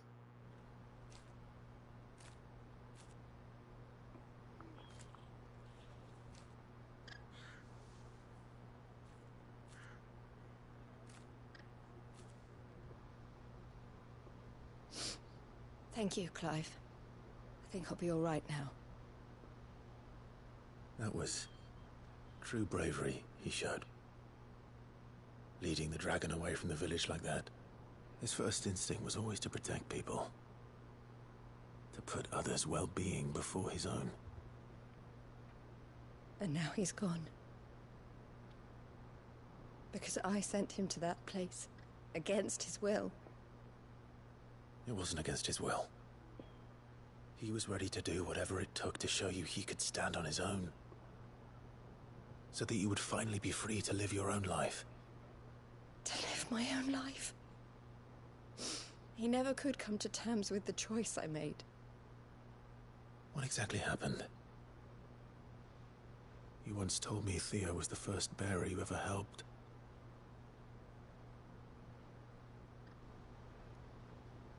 We grew up in Canva. We were born to one of the great trading houses. And I was chosen to inherit the family business. I had my father's head for figures, you see. Theo did not. While I studied the art of commerce, he played at soldiers instead. A late bloomer. In more ways than one. For unlike most bearers, it wasn't until his 15th summer that his powers awakened. My parents tried to drive him out of the house and into the care of the constables. But before they could, I took him into mine. Theo told me something else. He clearly admired your devotion to the cause of freeing others like him from slavery. But he said you deserved a better life than this. He wanted to free you from what he called your bonds, just as you freed him from his. I would be lying if I said I had not wondered from time to time how much easier my life might have been if I had allowed Theo to be taken and devoted myself to the family business instead.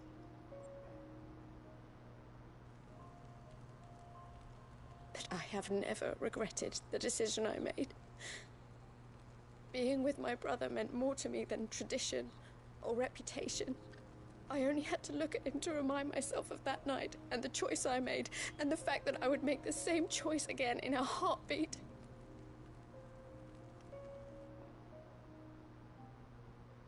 He was never a burden. How could he even think that? If anything, I was the one who weighed him down. You weren't, Eloise.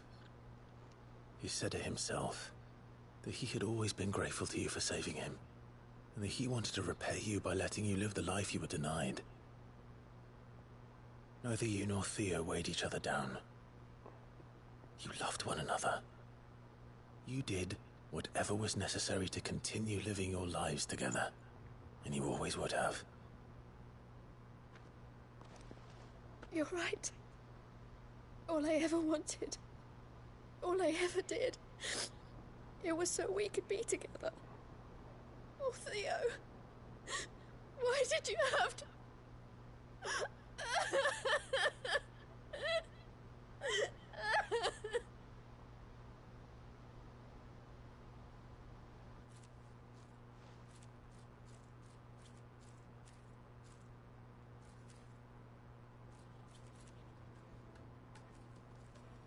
I know Theo wanted me to move on, but I'm staying here at the Crimson Caravans to continue our work. We can make a difference here. We can help people, save them. I need nothing more from life than that. So I'll carry on doing what we do, ensuring that goods, people, bearers get where they need to be, bringing smiles to people's faces just like we always have, and to Theo's. Wherever he is. This is the life I have chosen. The life I will always choose. I've made a choice of my own. To continue helping you however I can. Whenever you need it. Thank you, Clive. Let's go on together then. For Theodore.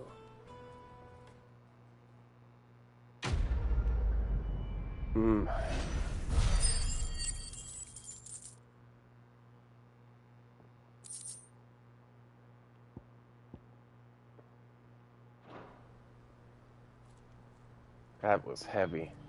The Crimson Caravans is my family business now, and I would not exchange it for the world. I brought Theo here to be safe, and I have never looked back since.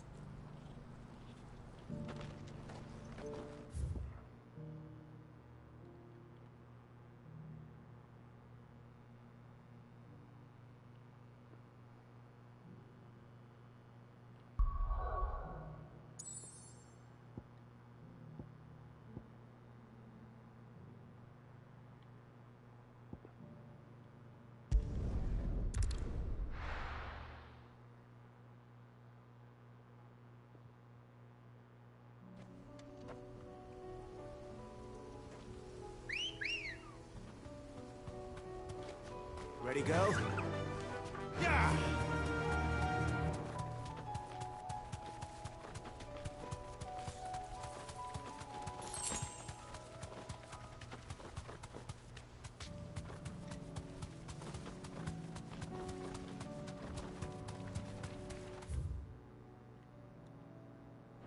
Guess what? Damn it. The whole village has turned. Time to fight.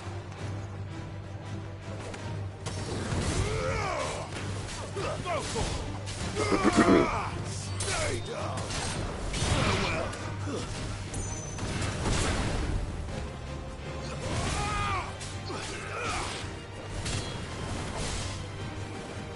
It's over.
Good girl. Run like the wind.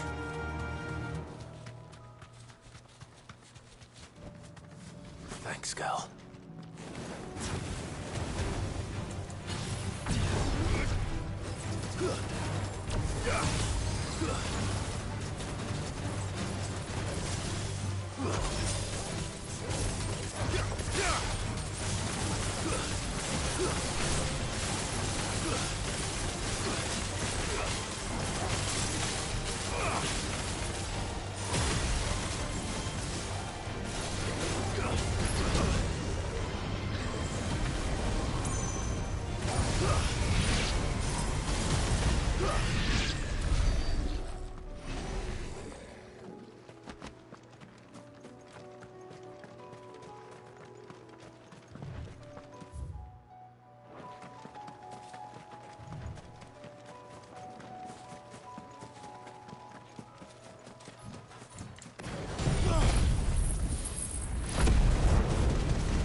want to go?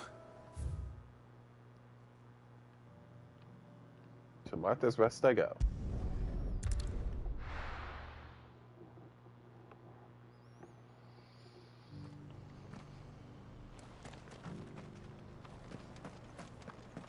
Doris should be somewhere nearby. Assuming she's still here. The Guardians of the Flame were true friends to the rest. They fought our enemies, manned our barricades, joined us in our patrols. Now they're gone, I suppose it's back to double shifts.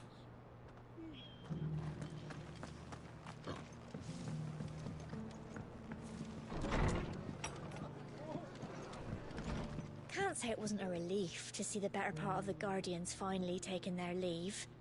We barely had room to breathe, what with them and us and all the others all crammed in together. They were good lads, though. I'll miss not having them around. Ah, Clive, I was just about to send for you. I'd like you to take something to Sir Wade up in Eastpool. Seeds for planting. Thought it was about time they started growing their own food. I'll keep providing them with whatever they need in the meantime, of course. But if Eastpool's going to survive, it's got to be able to fend for itself. As have those poor bearers. They've lived their whole lives in servitude, but now they're their own masters. Small wonder they ain't got the foggiest how to provide for themselves. So it's up to us to teach them. And if you're wondering why you, well, the Wagoneers taking supplies up that way have been coming back with more and more reports of Akashic around the village of late. Sir Wade's putting a brave face on it, but I think even he's starting to worry. And if he's likely to share those concerns with anyone, it's you. All right. Thanks. Wouldn't ask if I didn't have to. There. That should be enough to keep him in Gazal Greens for a few years at least. Gazal Greens? Not the most mouth-watering crop, I'll admit. But they're hardy, they grow fast, and they fill a hole. Better that than something that'll wither away at first frost. And chocobos love 'em too, which is no small thing. When I say all of us need to pull together to get Eastpool back on its feet, I mean all of us. They ain't exactly succulent, but cook 'em right, and they're just about bearable. I'll take your word for it. Anyway, Sir Wade'll know what to do with them. And if he don't, well, I'll go up there and show him myself. I'm sure you will.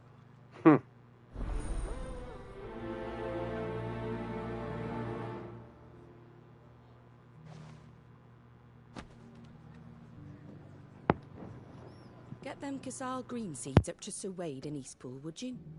And while you're there, ask him what the situation is with the Akashic over that way. He might actually tell you the truth.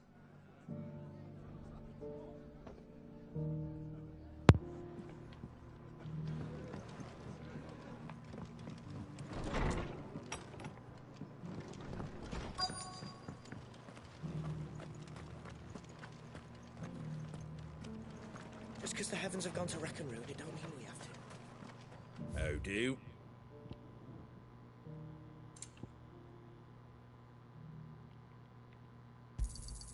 Much obliged. Thanks very much. That all, is it?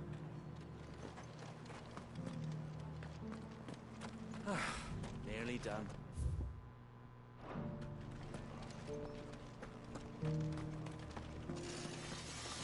Want to know how to tell if the world's going to rack and ruin?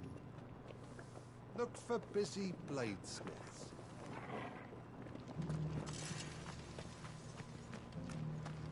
I've got greens of all shapes and sizes. Looking for shelter. Colours too.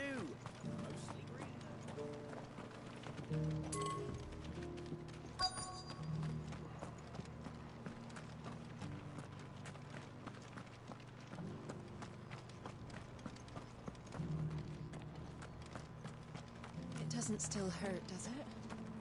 Oh, 1,000 Akashic. The people of the rest may seem to be in high spirits, but give them a little wine, a little company, and the tears soon begin to flow. Don't keep your woes to yourself, soldier. Open those floodgates. You'll feel the better for it, believe you me. It's been a pleasure, Doris. Just like old times. I'll give your offer some thought, my lady. How goes the investigation? Sid, what brings you to Martha's Rest? You. I heard you were out here on your own, tracking our slaver. I trust you're being careful. Of course. And it had to be me. The bearers from the Dragon's Eyrie confirmed a long-held suspicion of mine that the slaver we've been tracking is an old acquaintance. She's no fool. If we'd come in force, she would have spotted us straight away, and then vanished without a trace. That was her just now, wasn't it? So, was it a fruitful reunion? I'd say so. She tried to recruit me. Seems her time in Rosaria is coming to an end. She's abducted bearers from across the region and is looking to smuggle them back into Sambrec. After her brush with those beastmen on the road to Northreach, she hired herself an Imperial escort, which she wants me to join. She's dangerous, Sid, but I think I can stop her. Then I'm going with you. I'll take care of the escort. You can see the bearers to safety. Where are they? The Baum Archers, soon to break camp. You go on ahead. I'll follow once I've sent word back to the hideaway. She asked me to join her at the Baum Archers. It's a wonder she still trusts me after everything that happened.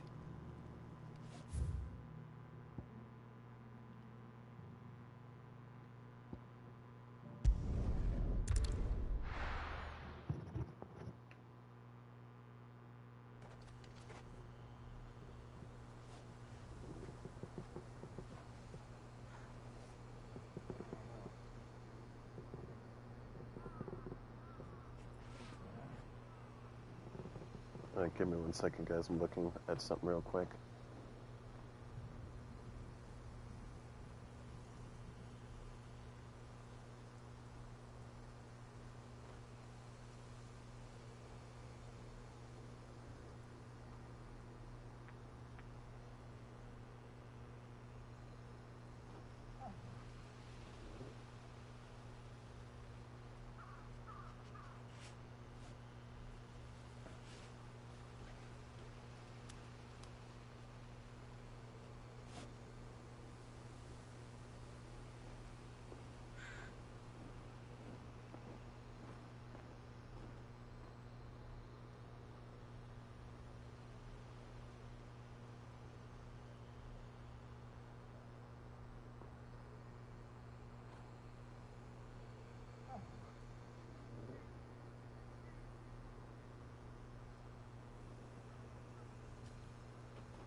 This way.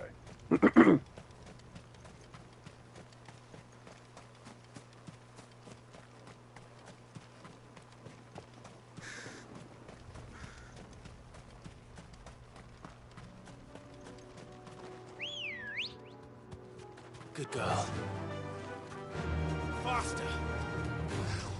Time to fight. Time to run.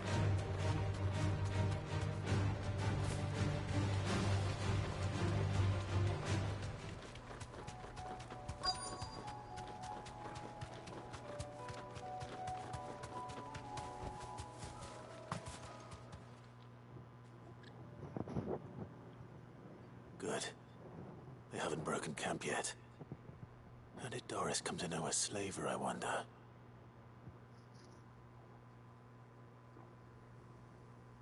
We've waited long enough. She's not coming. Ready the bearers. We're leaving. Back to civilization, is it, Mom?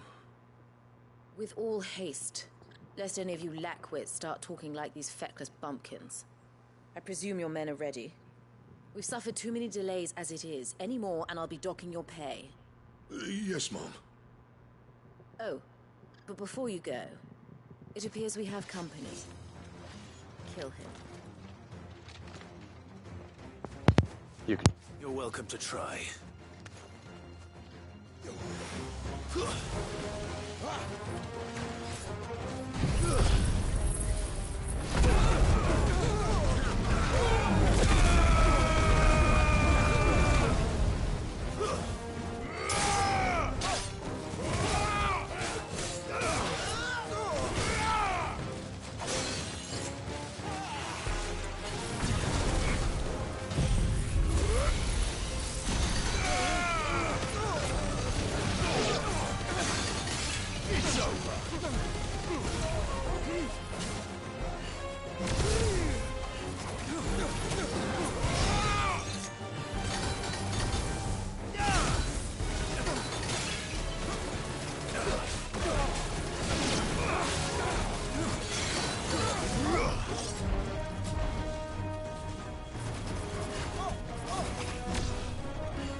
So much for your escort. You'll forgive me for not avenging my men. I'm not the swordswoman I used to be. I surrender. Do with me as you wish, Sid the Outlaw. Sid! Ah, Doris. I take it you're not here to rescue me from our brooding renegade? You know, I always wondered where you'd vanished to. But casting your lot with this criminal of all people... Better fighting for a cause than killing for coin. I'm sorry, Sid. I should have told you sooner. This woman, my former master, once trained bearer children to be weapons in service of the highest bidder. She raised me like a daughter. And I did terrible things to earn her favor. It wasn't all terrible, surely. We had our fun, too. You were always so eager to learn, and had such clever hands. All my other children took either to the blade or to the books. Always either or.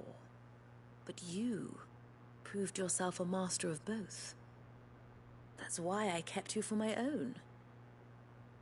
How about it, my little dagger? Care to swear that blade to me again? I never swore my blade to you, nor will I ever. I fight for a higher cause, to liberate the bearers of this world. Farewell, Master. Thank you for making me the weapon I am. You always were a righteous child. Perhaps that's the reason I loved you so.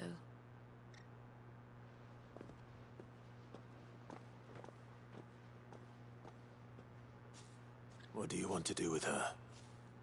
I am not the killer she wanted me to be. Not anymore. And she no longer has friends in high places. The Dame does, though. Her connections at the Imperial Court will see that justice is done. All right. If you're certain. I am. And thank you for everything. Now, I better let these bearers know that they're safe.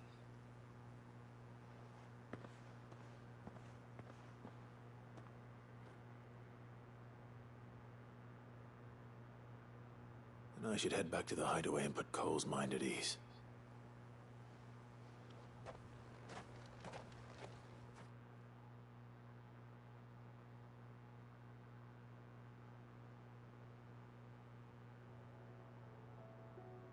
Oh, they took me back.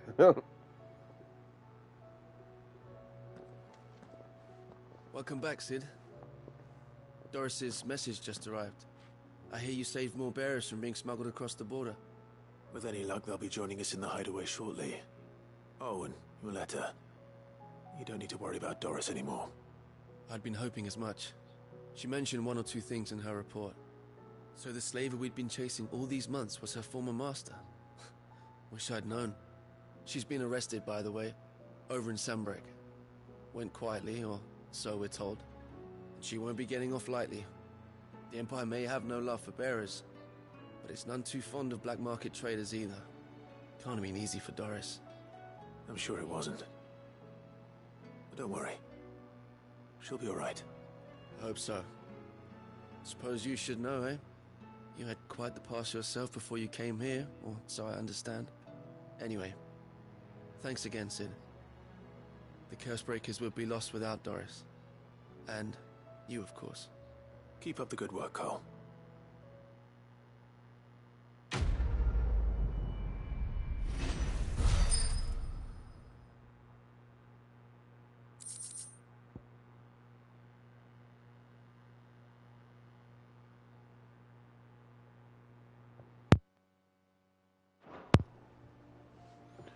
While I'm here, I might as well finish up those, finish up that one side quest. And I think there's another one on the reading table. Come back.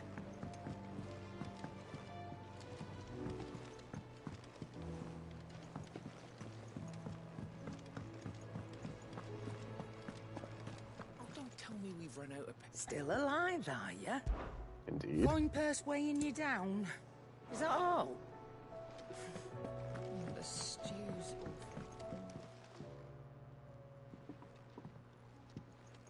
Ah, the man himself. We were just about to make a start on that sword I promised you. It's funny, but none of this would have been possible without your help. You remember Camille? We'll be using his leatherwork for the grip. The steel, meanwhile, will be tempered in a fire, burning the cinders you charmed out of old Zoltan here. And that whetstone from the Outer Isles, that'll be what gives the blade its edge. And the final flourish will be my talented colleagues' engraving. A team effort led by the greatest blacksmith alive. Now, save that talk till the thing's finished, yeah? Right. I'm ready if you are. To the bellows it is, then.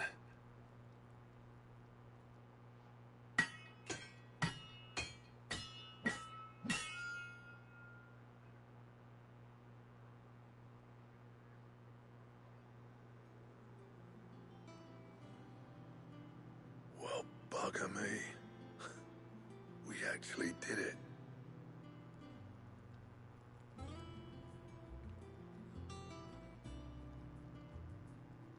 The sword to end all swords. Ragnarok. It's quite something. I, trust you'll take good care of it. Thank you. Both of you. So, does this make you pair the greatest craftsmen alive, then? This? Nah. This was just following the footsteps of the greats of old. It'll take more than that to earn us our place in history. But we're up for the challenge. Here. A list of materials. Zoltan and I got talking on the long road back from Dravost. We reckon with those items there, we could craft something even better than the Ragnarok. Something worthy of a legendary outlaw like yourself. That's a weapon I'd like to see. You leave this list with me. I was hoping you'd say that. One legend at a time, eh, lads? Before you start on the next, who fancies raising a cup to friendship reforged? Good idea. No more drinking to forget my past. It's about time I had something to celebrate. Then tap the kegs! Vulcan's boys are on their way!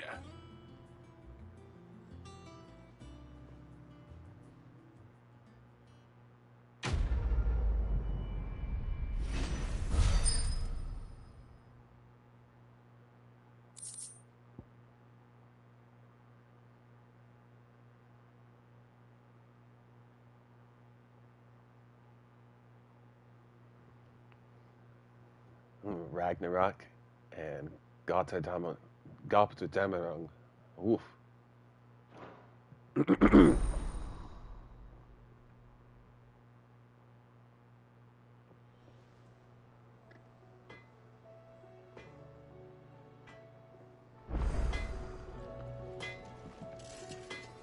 What do I owe the honor? I never thought me and Zoltan would ever speak again, let alone work together. And if it hadn't been for you, we wouldn't. You've been a good friend of me, Clive. The best. I sang for you, dear.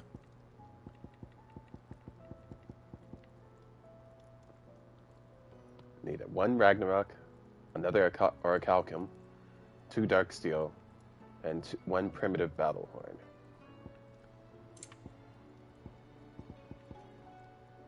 And this requires an Orichalcum too, and I'm guessing this one does too. Yeah.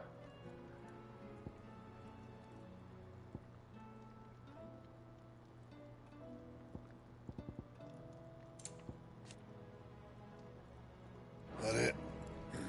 Fine.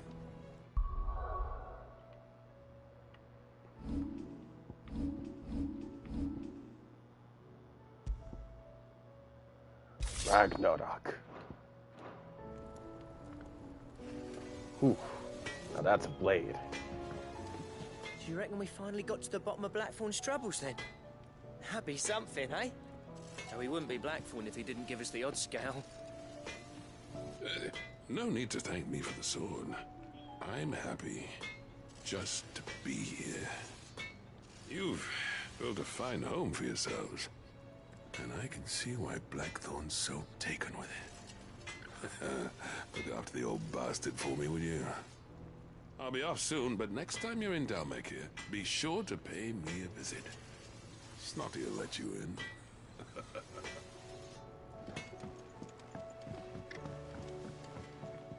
Oh! There's no one like old Nan. She can be a bit grumpy, but deep down, she's got a heart of gold. My mom and dad worked me like a dog, and she still called me a witless, worthless waste of space. Said it so much I started believing them. But then Nan got wind of how they were treating me, and she didn't like it one bit. Pulled out a big, fat purse full of gold and threw it at their Your feet. lad's worth double that. She said, and if you lot can't see it, you hand him over to someone who can. All that shining, glittering gil, and Nan said I was worth more. I never been so happy in my And life. I've never looked back. I started working for Nan right then and there, and I gladly stayed with her till my dying day. Be careful out there. Alright, there's probably something, The stew's awfully thin these days.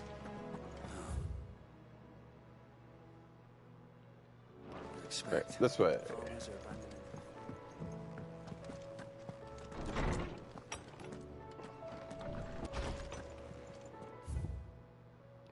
And lost door will be found. It's hard to believe Theo is gone. Every morning I wake, I expect him to be there in the stables, watering the birds or readying the packs. Yeah, he is not, and it is everything I can do now not to fall into my knees and weep. Still, I know I have to move on, but that doesn't mean I have to forget. My brother and I built all we have here together, so as long as I still have the caravans, he will ever be with me, and I shall honor him in death by carrying on what he strove for in life. This is what I choose.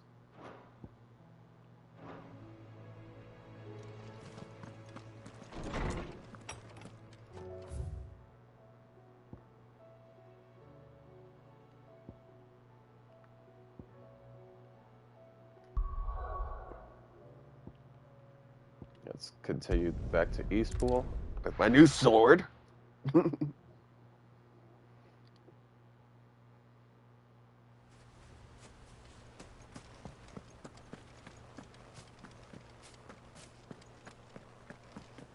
The Guardian saying we're supposed to grow our own food.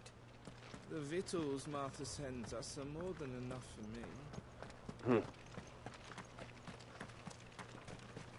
Wade! Ah, Lord Rossfield.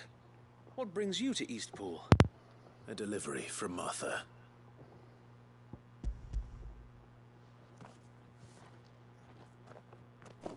These are Gizal green seeds. Martha's keen to cut the apron strings, then, is she? I jest, of course. You see, I had thought we might be able to revive the old wheat fields, but they'd long since gone to seed. Only without the seeds. Martha was hoping you might be able to show the bearers how to plant and tend these, so that they'll be able to fend for themselves. That's not a bad idea. These bearers had only recently escaped their bonds before we brought them here. They know little of freedom, of providing for themselves and their loved ones. Unless we teach them how to live like free men, I fear that all we have achieved in bringing them here is to exchange one master for another. Not that myself and the Guardians have been the best example to them so far, subsisting almost entirely on Martha's charity as we do. It's about time we all started to provide for ourselves, bearers and Guardians alike. Unfortunately, we've been a little too busy of late to focus on much besides bolstering our defenses. There have been alarming reports of... The Horde is closing in. They're coming, so wait, all of them. Damn it all, I thought we'd have more time. Gather the men in the square. Send to the rest for reinforcements. Yes, Sir Wade. The Horde. A Kashek, a veritable legion of them. They've been seen prowling around the northern reaches for a while now. We don't have the numbers to hold back a swarm that size. I had hoped to build a perimeter wall so that myself and the Guardians might be able to defend the village, but... Now you're out of time. Precisely.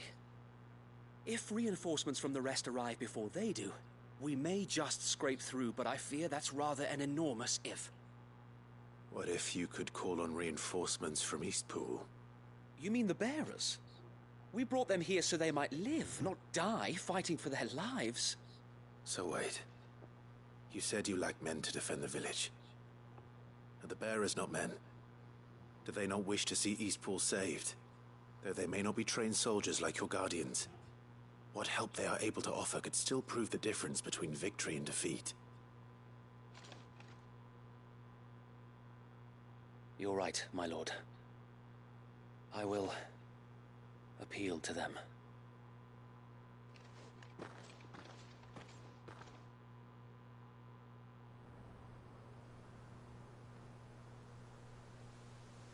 My friends, I humbly beg your aid. We Guardians are few and our enemies many. But I swear we can defeat them with you at our side. You would send us to the slaughter, to serve as bait for those fiends so that you and your men might be spared. And to think we trusted you. Say what you will. A home is not worth dying for. But it is worth fighting for. Sir Wade fights to give you lot a chance. Just like I do. Just like Sid does. We all wanted to give you a home where you could be free. And you got one, didn't you? This place, Eastpool. This is your village. Your home. And if you don't fight to protect what's yours, you'll lose it. You know I'm right. This world wants to take everything from you. Everything. Your homes, your freedom, your very lives. So then, are you going to stand by and let that happen to you?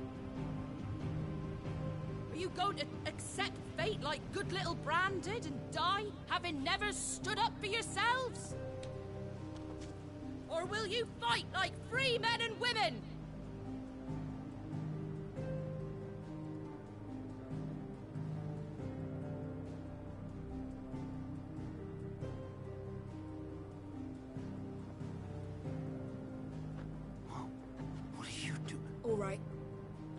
give me a sword. I never dreamt I'd have a home of my own.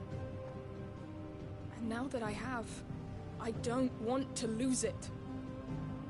I will protect what's mine, or die trying. We all will. Free men and women, fighting together.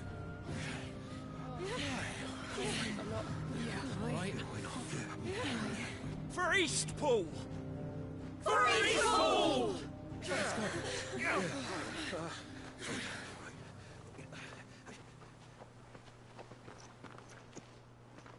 Thank you, Martha. Don't mention it. Just promise me one thing. That you'll show them how freeborn fight. Gladly.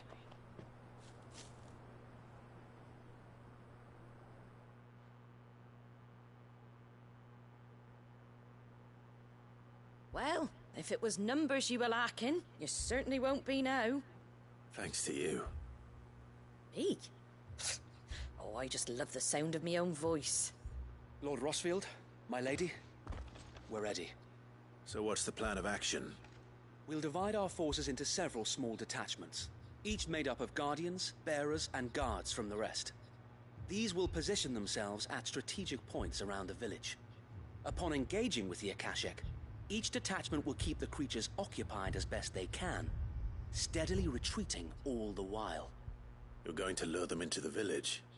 I am. We will have neither the time nor the resources to treat the wounded, so injuries must be avoided at all costs.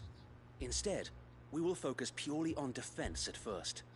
By coordinating our withdrawal through the use of messengers drawn from among the bearers, we will aim to have the swarm converge at a point of our choosing.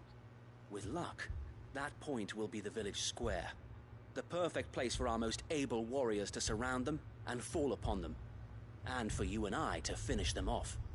A sound plan, but one that'll require a leader with a cool head and strong nerves to coordinate the retreat. I'd say you have both in abundance await, but you'll be needed. Please, leave the last of the fighting to me. Ha! And let you have all the glory. Sir Wade! They're here! Then you know what you must do. We work together, everyone playing their part, each shielding the other that no man might fall, that Eastpool might live on. For Rosaria! For Rosaria! We've no time to argue, my lord. I'll do as you ask. And I will do as you ask.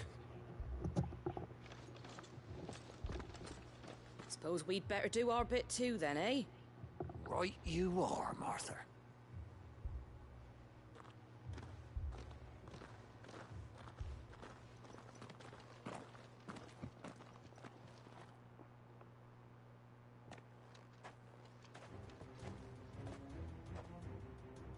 The calm before the storm.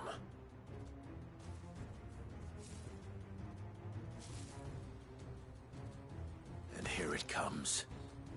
I will not let this village fall.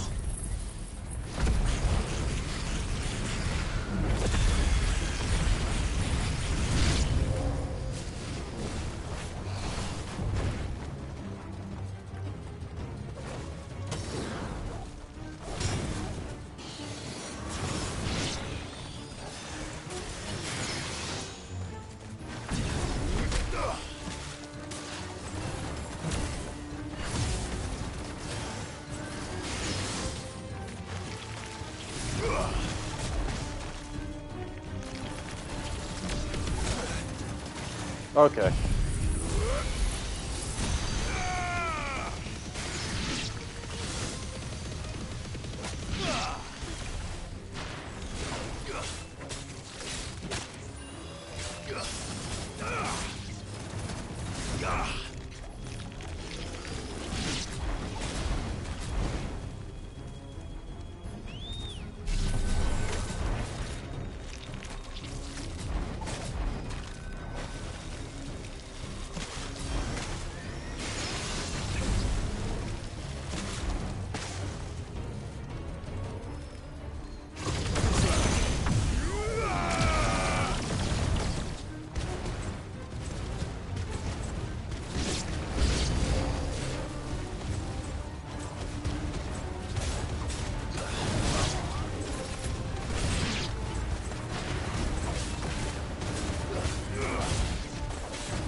Farewell.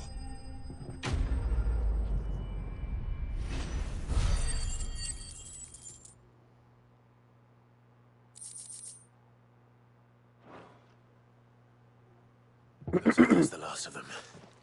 Lord Rossfield, change of plan. What is it? Owl from the rest. An Akashic curl's been sighted on Rhiannon's ride and is headed in their direction. A curl. All the better half of her guard is here. So wait, how many Akashic remain in East Pool? Hard to say. My men are still facing some resistance, but I think the worst is behind us. I could order a detachment or two to fall back and... No. Let them finish the job. You stay here too, Sir Wade. Your men need you. I'll go after the curl. Join me only when East Pool is won. If you're sure, my lord. May the Founder protect you.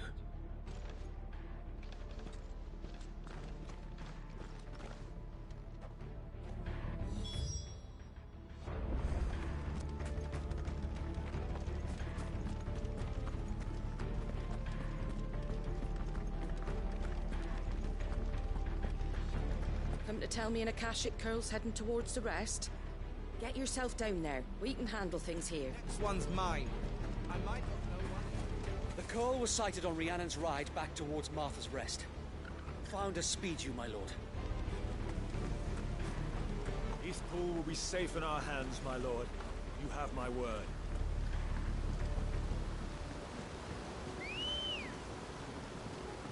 Ready, go?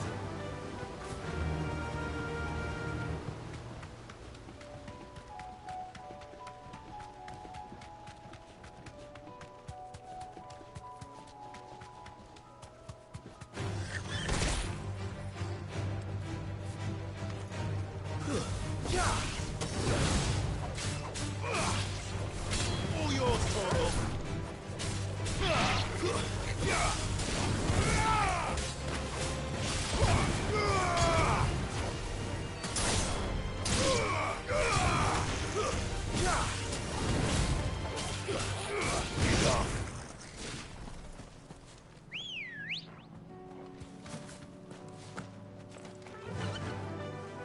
Fly, Ambrosia.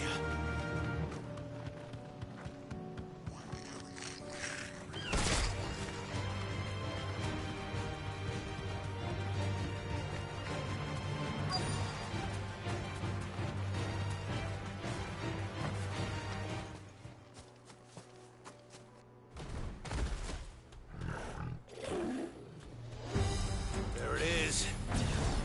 With me, Torgal.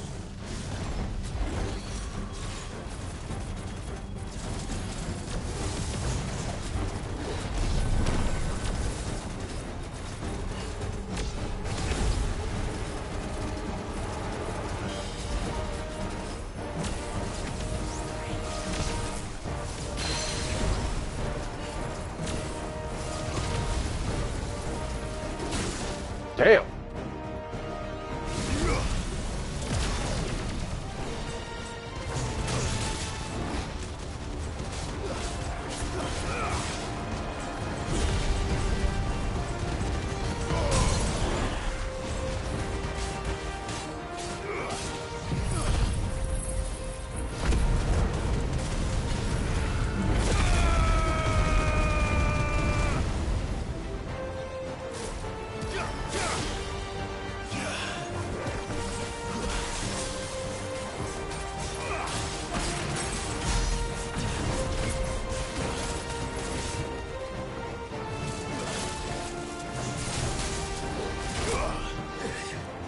That's better.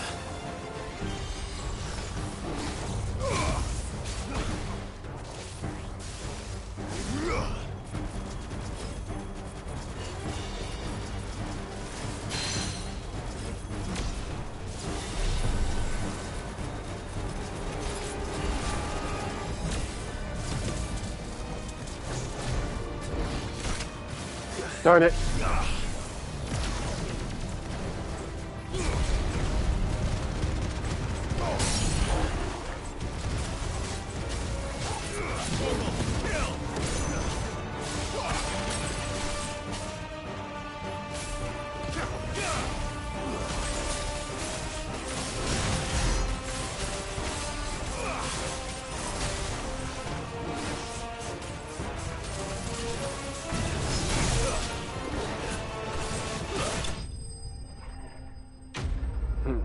forgot to use a Muhammad super.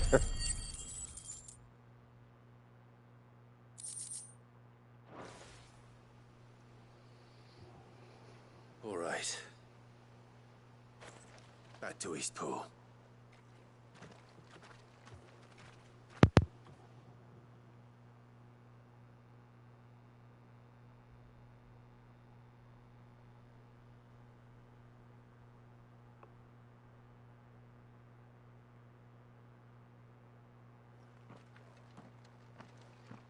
Lord Rossfield, the Curl, is it? It's dead. Thank the Founder for that. And for you, my lord.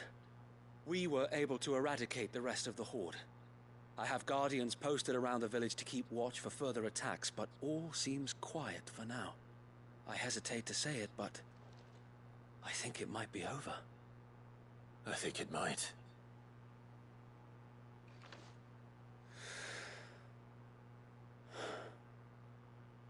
We did it. We saved Eastpool. Thank you, my friends. Thank you. No, Sir Wade. It's us who should be thanking you. You brought us together. Showed us what it means to fight for what you hold dear. We never had nothing to call our own before. We didn't know what it meant to protect it, but now we do. We really do. Forgive us, Sir Wade. You and your people saved us, and still we doubted you. But there's no doubt in my mind anymore. We're free men now, so we have to start acting like it. We have to fight to protect what's ours, to protect Eastpool. And we shall. We all shall. Together. This is our home. And if anyone or anything tries to take it away, they'll have us to answer to. Come on then. Let's get to work. This village isn't gonna rebuild itself.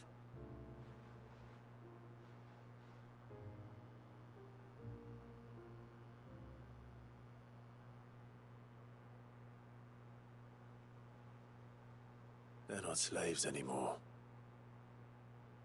No. They're Rosarians. Your father took pity on the bearer's plight, and I believe if he was still with us today, this is what he would have wanted. I believe you might be right. I shall remain here, my lord, and do what I can to help rebuild the village.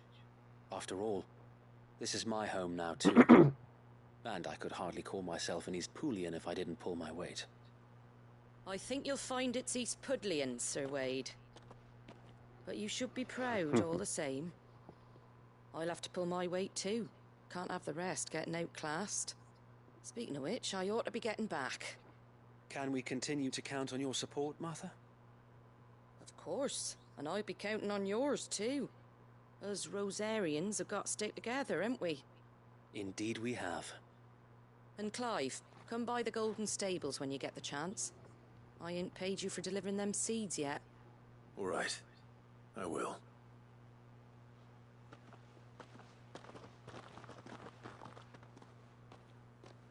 Lord Rossfield, do you remember our very first mission together? Clearing the goblins from the Stillwind Marshes? How could I forget?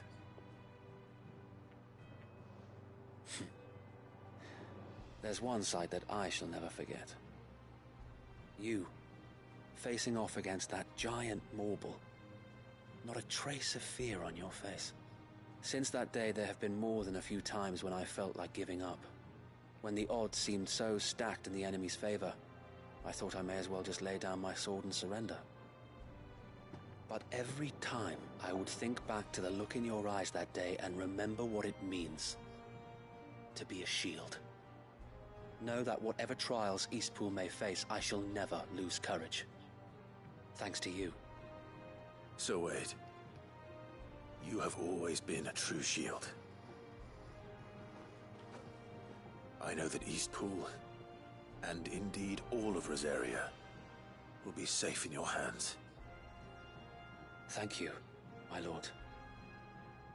I know the rest of the world will be safe in yours. do my best. Thank you again for all you have done for me and mine, my lord. You may rest assured that Eastpool will be safe in my hands. Thanks to you.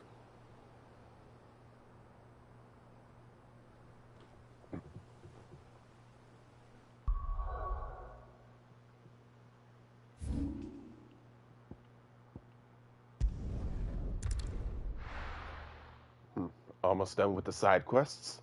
After this, it's The Guardians of the Flame were true friends to the rest. They fought our enemies, manned our barricades, joined us in our patrols. Sorry, I already talked to you, bro. Goodbye. The hero returns. It's lucky you came by when you did, eh? Not only did my seeds get delivered, but you went and saved Eastpool and all.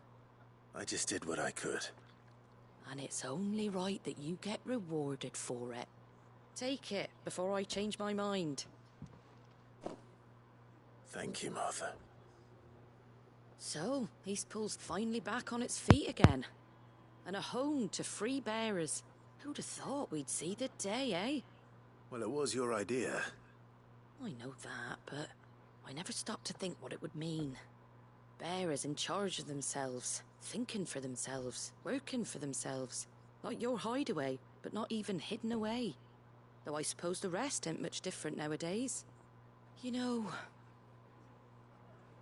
bearers living free like that reminds me of when I first met Sid. Loath as I am to recall that particular day. I take it you didn't always see eye to eye. What happened? Well, if you really want to know, I started doing what I do long before I met Sid. In fact, that's how I met him. Or at least how he came to meet me. He showed up at the stables one day, asking questions about who'd been buying up bearers. Founder knows what he thought I was doing with them. Running a hunt, poking around in their innards. Something awful, anyway. Me, I thought he was a new constable. Thought the game was up. But somehow we both managed to work out what each other was about. And before I knew it, the cheeky arse was rattling on at me about how I was doing it all wrong. After all my hard work. Told me I was giving them relief, but not freedom. That my bearers were still dying as slaves. Got right under my skin, it did. Told him if he didn't like it, he could bugger off and report me to the garrison.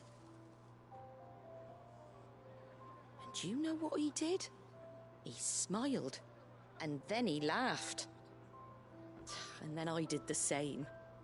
We made a pact that day, that whenever one of us was in need, the other would always be there for him.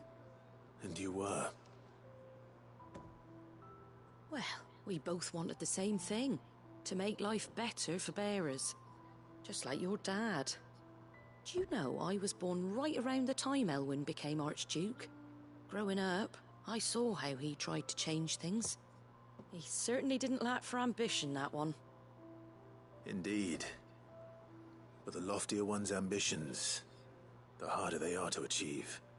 Which is why those of us who follow in their footsteps need to finish what people like Sid and my father started.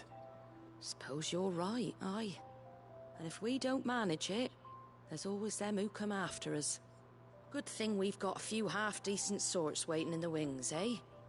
It's almost enough to give you a little bit of hope. Just a little. Anyway, enough nattering. Better get back to work. Let's see about making everyone some dinner, shall we? The least the folks who saved Eastpool deserve is a hot meal. And you and me ain't gonna save the world on an empty stomach neither. That sounds like a wonderful idea.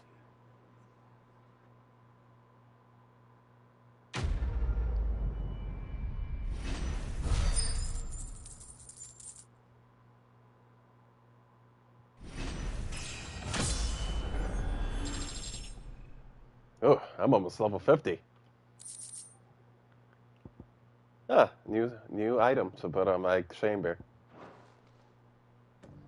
Don't worry, Clive. You went alone in this fight. Whenever you find yourself in need, Be it of money, men, or a bowl of hot stew, the stable's door is always open.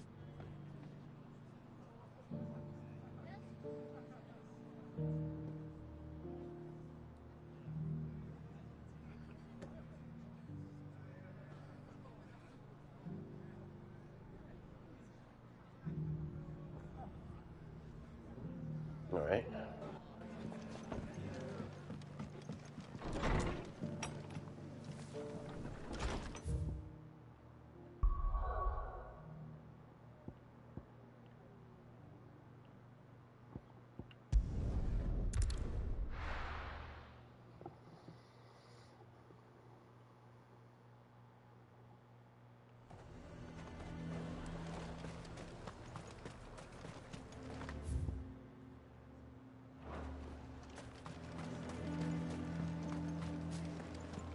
I swore to protect this town and the people I love. I don't need a uniform to do that.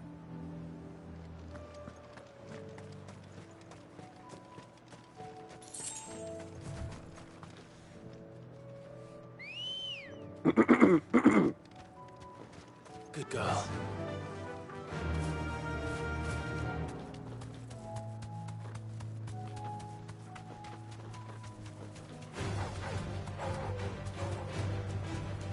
Hey, we don't got time for that.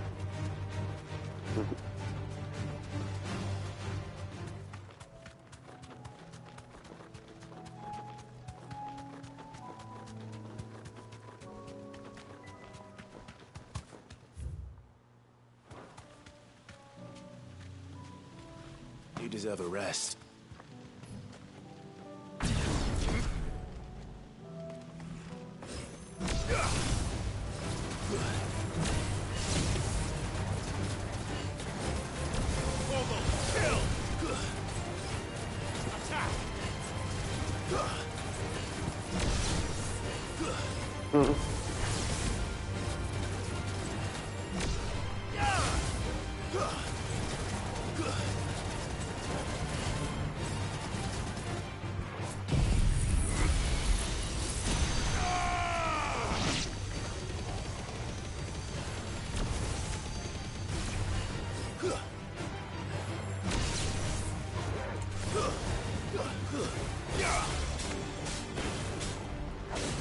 Farewell.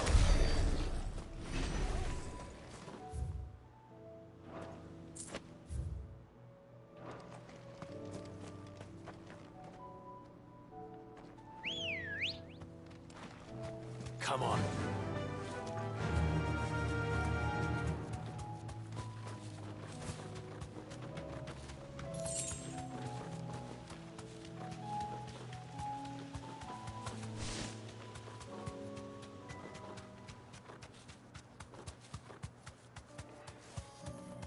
Be safe.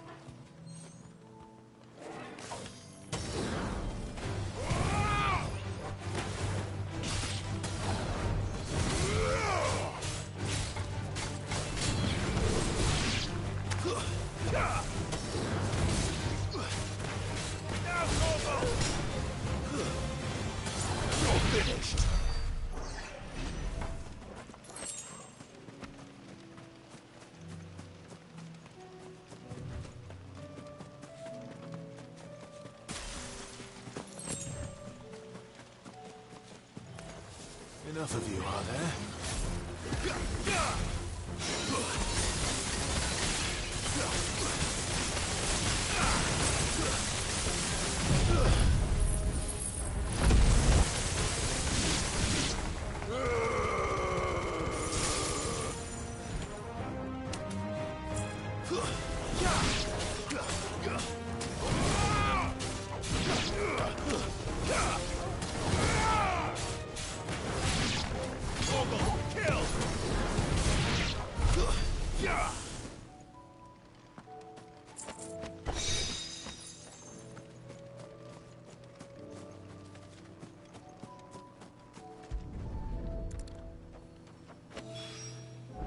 That's all of them.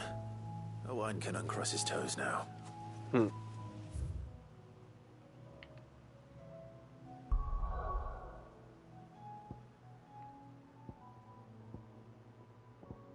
And that's the last side quest from the looks of it.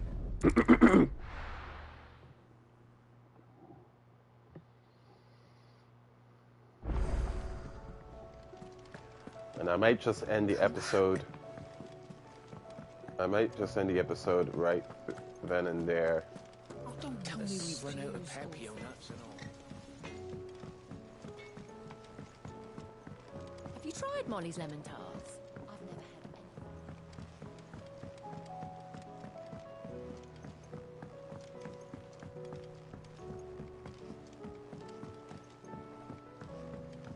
any. Canva lost.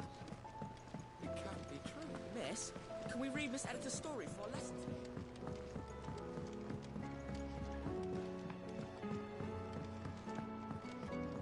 How was she? Ah, Sid. Wasn't expecting you back so soon. So, is it good news or bad? Good, thankfully. Yeah. Ah, that's brilliant. Thanks a blimmin' million. I'll fit him to the smelter right away.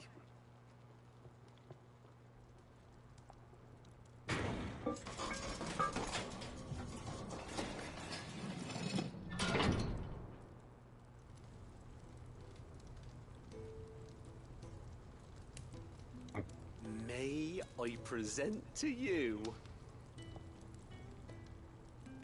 the Telemon Furnace? Ain't bad, is she? She's a beauty. You saved my bacon again, Sid, and I ain't about to let your good deed go unrewarded. It's fine, really. My bag's flexible enough already. Oh, don't say that. I'm sure I can make a few improvements to it yet. You could just buy me a bigger... How about that clasp? It looks a bit stiff. Reckon you could loosen it up and make some more room? And I reckon I know how. With a new alloy we've been working on. The Telemon Furnace was just what we needed to perfect it. It's a metal, see? So it's lovely and strong, but it's also, well, stretchy, if you can believe it. Stretchy metal. Well, if you insist. That is the spirit. You'll love it, I promise.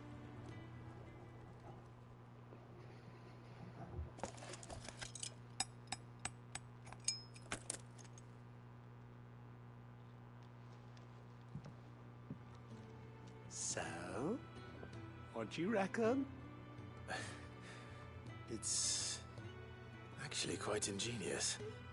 Thank you, Owain. Shh, don't mention it. You earned it. And I wanted to get some practice in using that metal anyway. Reckon we'll have all kinds of uses for it around the hideaway. Can't think of any right now, but that's our job, innit? Dreaming up new ways to make life easier around here. Maybe even out there, too. One day, the whole world's gonna know about the inventions you've helped us put together. That bag of yours will be the first of many. You mark my words. They'll hardly believe their eyes, I'm sure.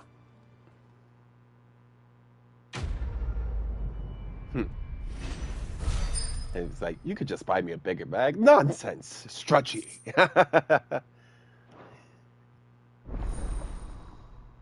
Inventory maximized.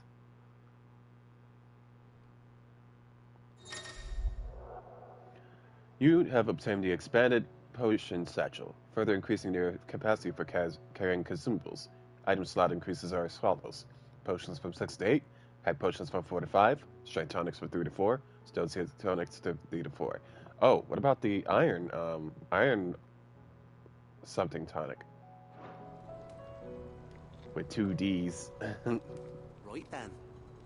Let's get back to work. These world-changing inventions ain't gonna invent themselves.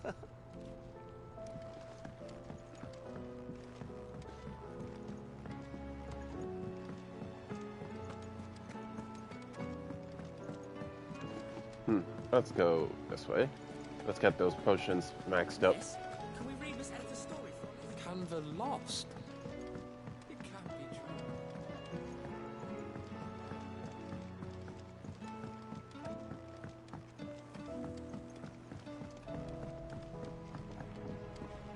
tried Molly's lemon tarts?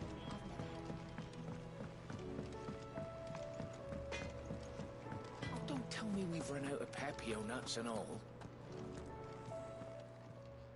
Aye, it's a dangerous world out there. Best of 'em.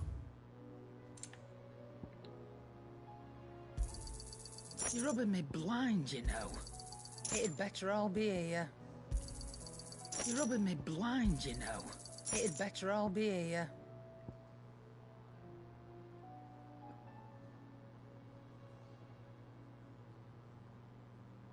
Is that all?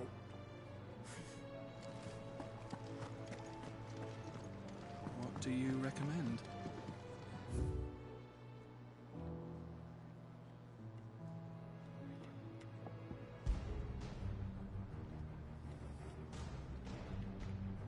Almost got all the songs.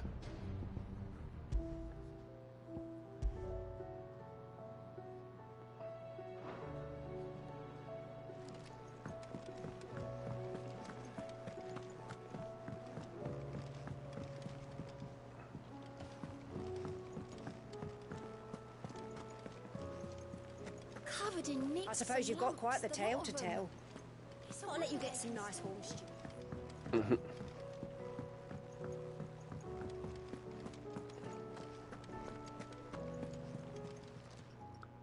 I wasn't expecting you back so soon. Here's everything we've received and everything promised. I gave you that one, didn't I? Oh, right. Ring of the Swift Shot. Here you are. Come again. I may have more for you. Wonder what that is.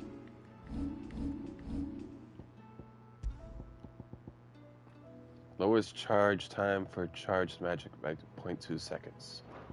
Okay, don't need that right now.